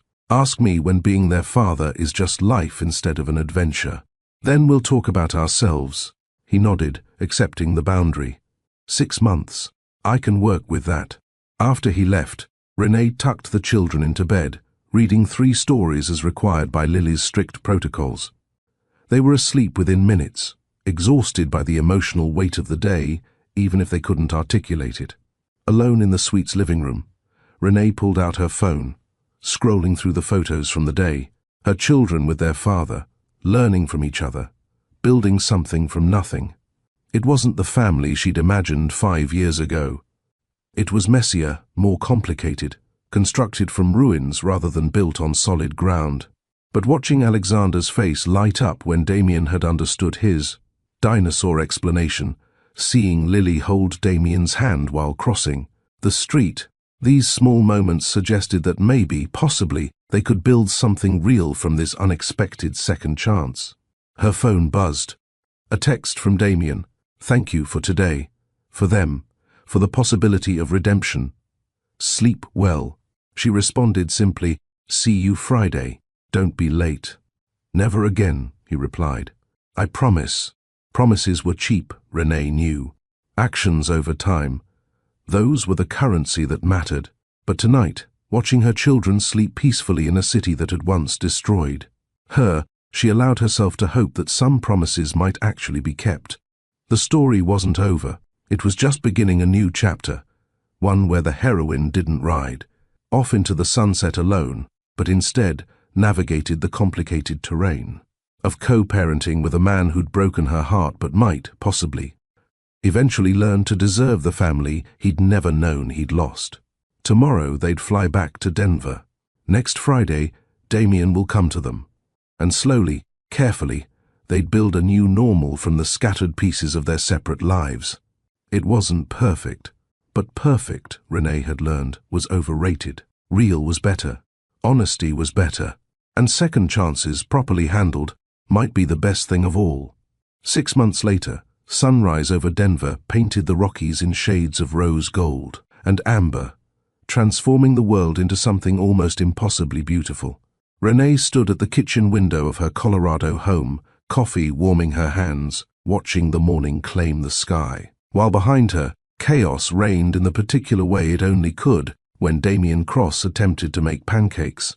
"I think the griddle is supposed to be less hot," Alexander observed from his perch on the counter, offering commentary with the authority of someone who'd watched his mother perform this task hundreds of times. "The recipe doesn't specify temperature," Damien replied, flipping a pancake that was definitely too dark on one side. "It just says medium heat." "Mama's medium and your medium are different mediums," Lily added helpfully, not looking up from the elaborate table setting she was creating. She'd decided that Sunday breakfast required cloth napkins and fancy plates. Never mind that they were about to eat slightly burned pancakes. Renee smiled into her coffee, letting the scene wash over her. 6 months of every other weekend visits had transformed her home in ways she couldn't have predicted. Damien's expensive luggage now had a permanent spot in the guest room. His preferred coffee blend sat next to hers in the pantry. The children's bathroom contained 2 toothbrushes in their favorite colors, purchased by a father learning the small details that constituted care. It hadn't been perfect. There'd been the weekend Damien had missed because of a board crisis he did initially prioritized over a promised trip to the Children's Museum. The phone call where Renee had quietly, firmly reminded him that being a father meant sometimes the board waited. He'd caught the next flight out, arriving 6 hours late, but arriving nonetheless, and he hadn't made that mistake again. There'd been the tantrum, Alexander's spectacular meltdown over something trivial that was really about testing whether this new father would stay when things got hard. Damien had handled it badly at first, trying to logic away emotions that didn't respond to logic. But he'd called Renee afterward, asked for help understanding, listened when she'd explained that. Sometimes children just needed to feel their feelings while adults held space for the chaos. He'd learned, slowly, imperfectly, but genuinely. The man flipping burned pancakes in her kitchen wasn't the same person who'd chosen Victoria 5 years ago. That man had been running from anything that required emotional availability. This man was running toward it, even when it was messy and complicated and occasionally involved smoke alarms triggered by overzealous breakfast preparation. "I think we might need to order takeout," Damien admitted, surveying the collection of variously burned pancakes accumulating on the plate. "We're eating your pancakes," Lily declared loyally, "even if they're crunchy." The fierce defense made Damien's face do something complicated, pride and love and overwhelming gratitude mixed together. He'd confessed to Renee during one of their late-night conversations after the children were asleep that he'd never expected to be loved unconditionally by anyone. His parents had loved him, but with expectations attached. Victoria had loved the idea of him, but his children just loved him. Burned pancakes and bad jokes and awkward attempts at fatherhood included. Elena appeared from the guest house, letting herself in with the familiarity of family. She'd been skeptical of Damien initially, watching him with the protective wariness of someone who'd seen. Renee rebuilt herself from nothing and wouldn't tolerate anyone threatening that hard-won stability. But even she had softened, won over by his consistent presence and genuine effort. "The pancakes are burned," she observed, accepting coffee from Renee. "We're eating them anyway," Alexander reported, "because love is more important than perfect pancakes." The statement, delivered with 5-year-old solemnity, made all the adults pause. Renee met Damien's eyes across the kitchen, seeing her own emotion reflected there. Somehow, despite their mistakes and complications, they'd managed to teach the children something true. They ate breakfast together. The burned pancakes declared actually kind of good if you use enough syrup by Lily. Conversation flowed easily.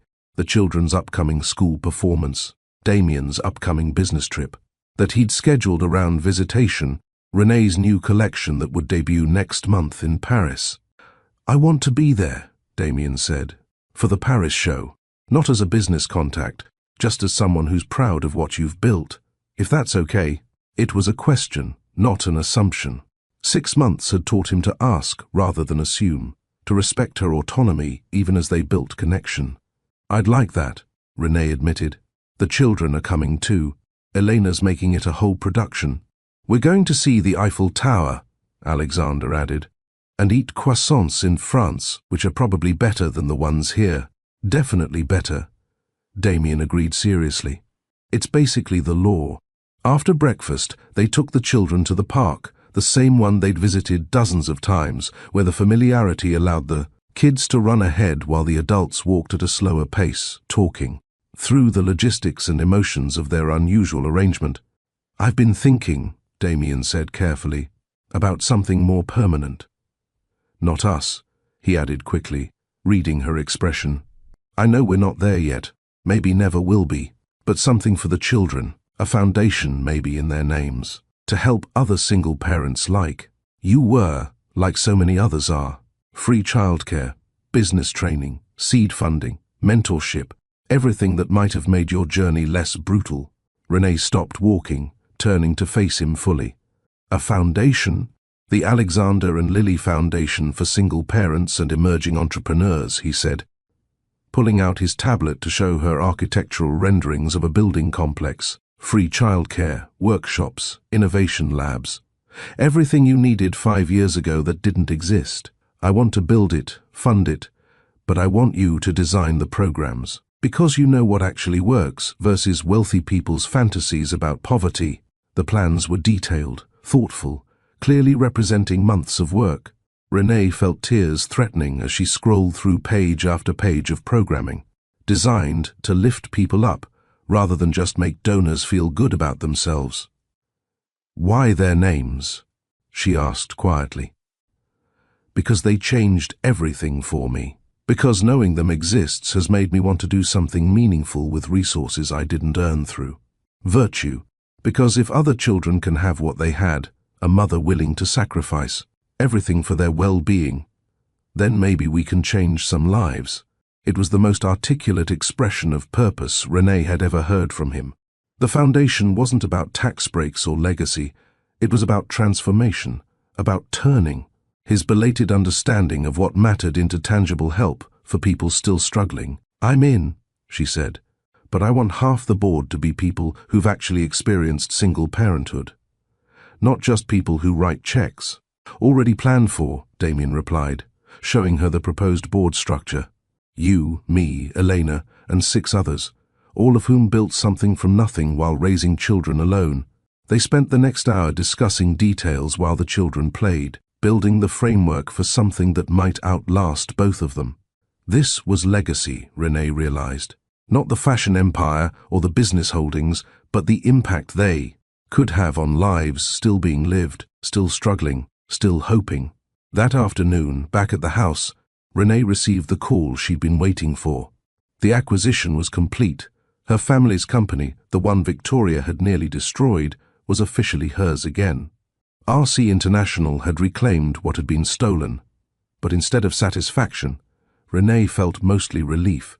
The revenge she'd imagined 5 years ago had lost its appeal somewhere along the way.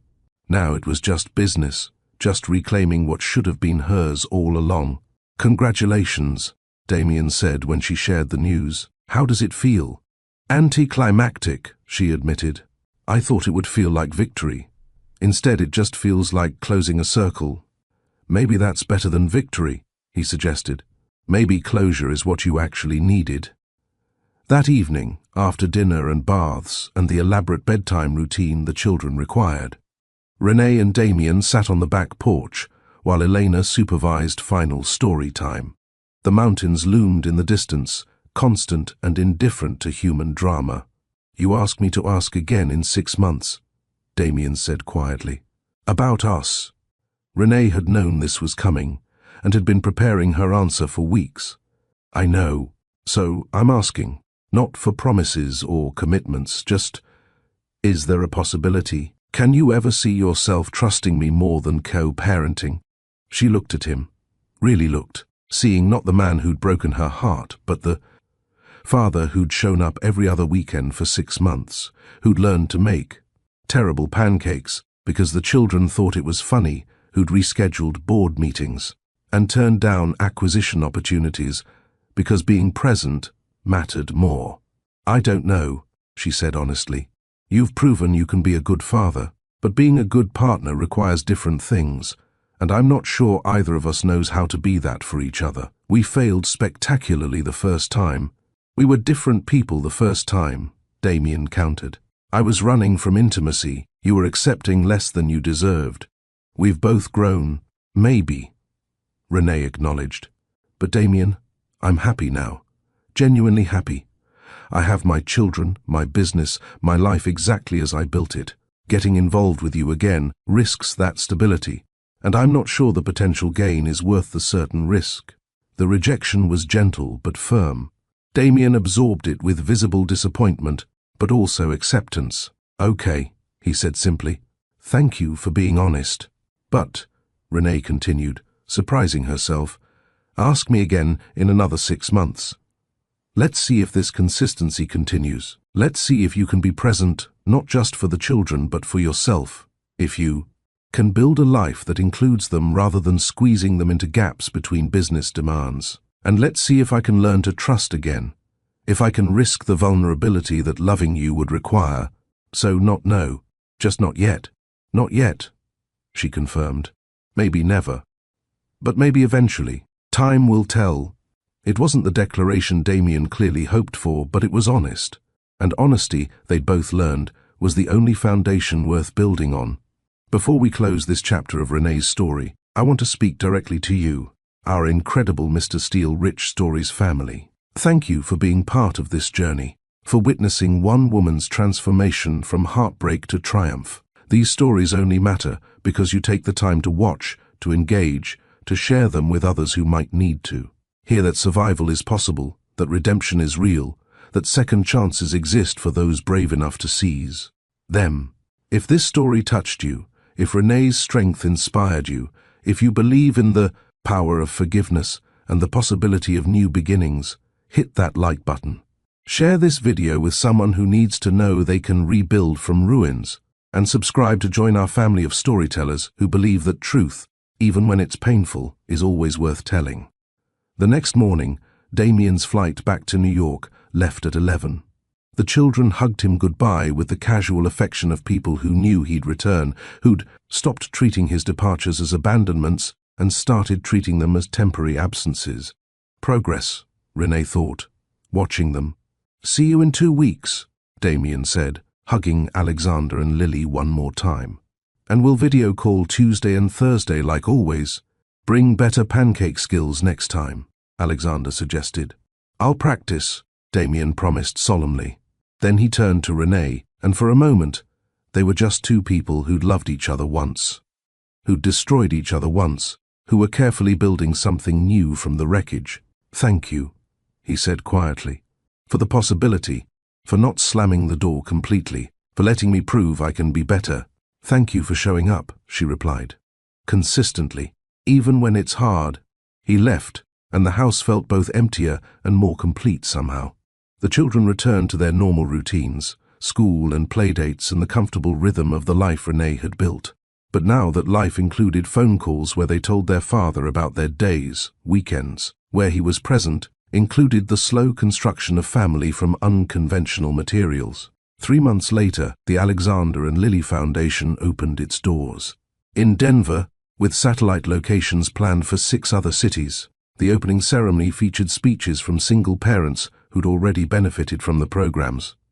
Their stories of transformation echoing Renee's own journey in ways that made her weep. Damien attended, bringing the children, watching with visible emotion as the foundation, bearing his children's names, began its work of changing lives. This is what wealth is for, he said to Renee during the reception. Not accumulating more, but leveraging what you have to create opportunity for others. You've changed, she observed. Being a father changes you, he replied simply. Knowing them exists makes me want to leave a world worth inheriting. 6 months after that conversation on the porch, almost a year since, the Thanksgiving gala that had changed everything, Damien asked again.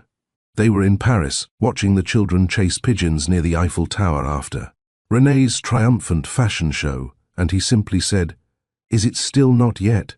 Renee watched her children laugh, watched this man who'd learned to be their father, and felt something shift in her chest. Not the wild, desperate love of their first relationship, but something quieter, steadier, built on shared purpose and proven consistency. "Ask me to dinner," she said. "Just the 2 of us. No children, no business, no history. Just 2 people seeing if they enjoy each other's company without all the weight we carry." Damien's face transformed with hope so naked it almost hurt to witness. "Tomorrow night? I know a place with terrible lighting and mediocre wine." "Perfect," Renee said, and meant it. The story didn't end there, because real stories never really end. They just evolve, transform, continue in ways that can't be predicted or controlled. Renee and Damien would have that dinner, and many others after. Sometimes they'd feel like a couple rebuilding what was broken. Sometimes they'd feel like strangers learning from each other fresh. But always, they'd be Alexander and Lily's parents, committed to raising children who understood. That love was action, that family was choice, that forgiveness was strength rather than weakness. And the twins, growing up watching their parents navigate complicated, Grace would learn that second chances were real, that mistakes didn't have to be permanent, that sometimes the story broken in the middle could find a different ending than anyone expected. Years later, when Alexander and Lily were older and asked about how their family came to be, Renee would tell them the truth, that love was messy and imperfect, that adults made terrible mistakes, that sometimes people had to lose everything to understand what actually mattered. But she'd also tell them that redemption was possible, that forgiveness could coexist with boundaries, that showing up day after day, even when it was hard, was the truest form of love there was. The city that broke her had taught her to build herself stronger. The man who abandoned her had learned to show up. And the children who existed because of heartbreak had become the reason for healing. That was a legacy. Not the empire, not the foundation, not the wealth or success or any of it. Just love, practiced imperfectly but genuinely, by people who'd learned that second chances were gifts that required gratitude and effort in equal measure. The story paused here, but it didn't end. It simply continued, one day at a time, one choice at a time, one moment of grace building, on the last until it resembled something worth having, worth keeping, worth fighting for. And that, in the end, was enough.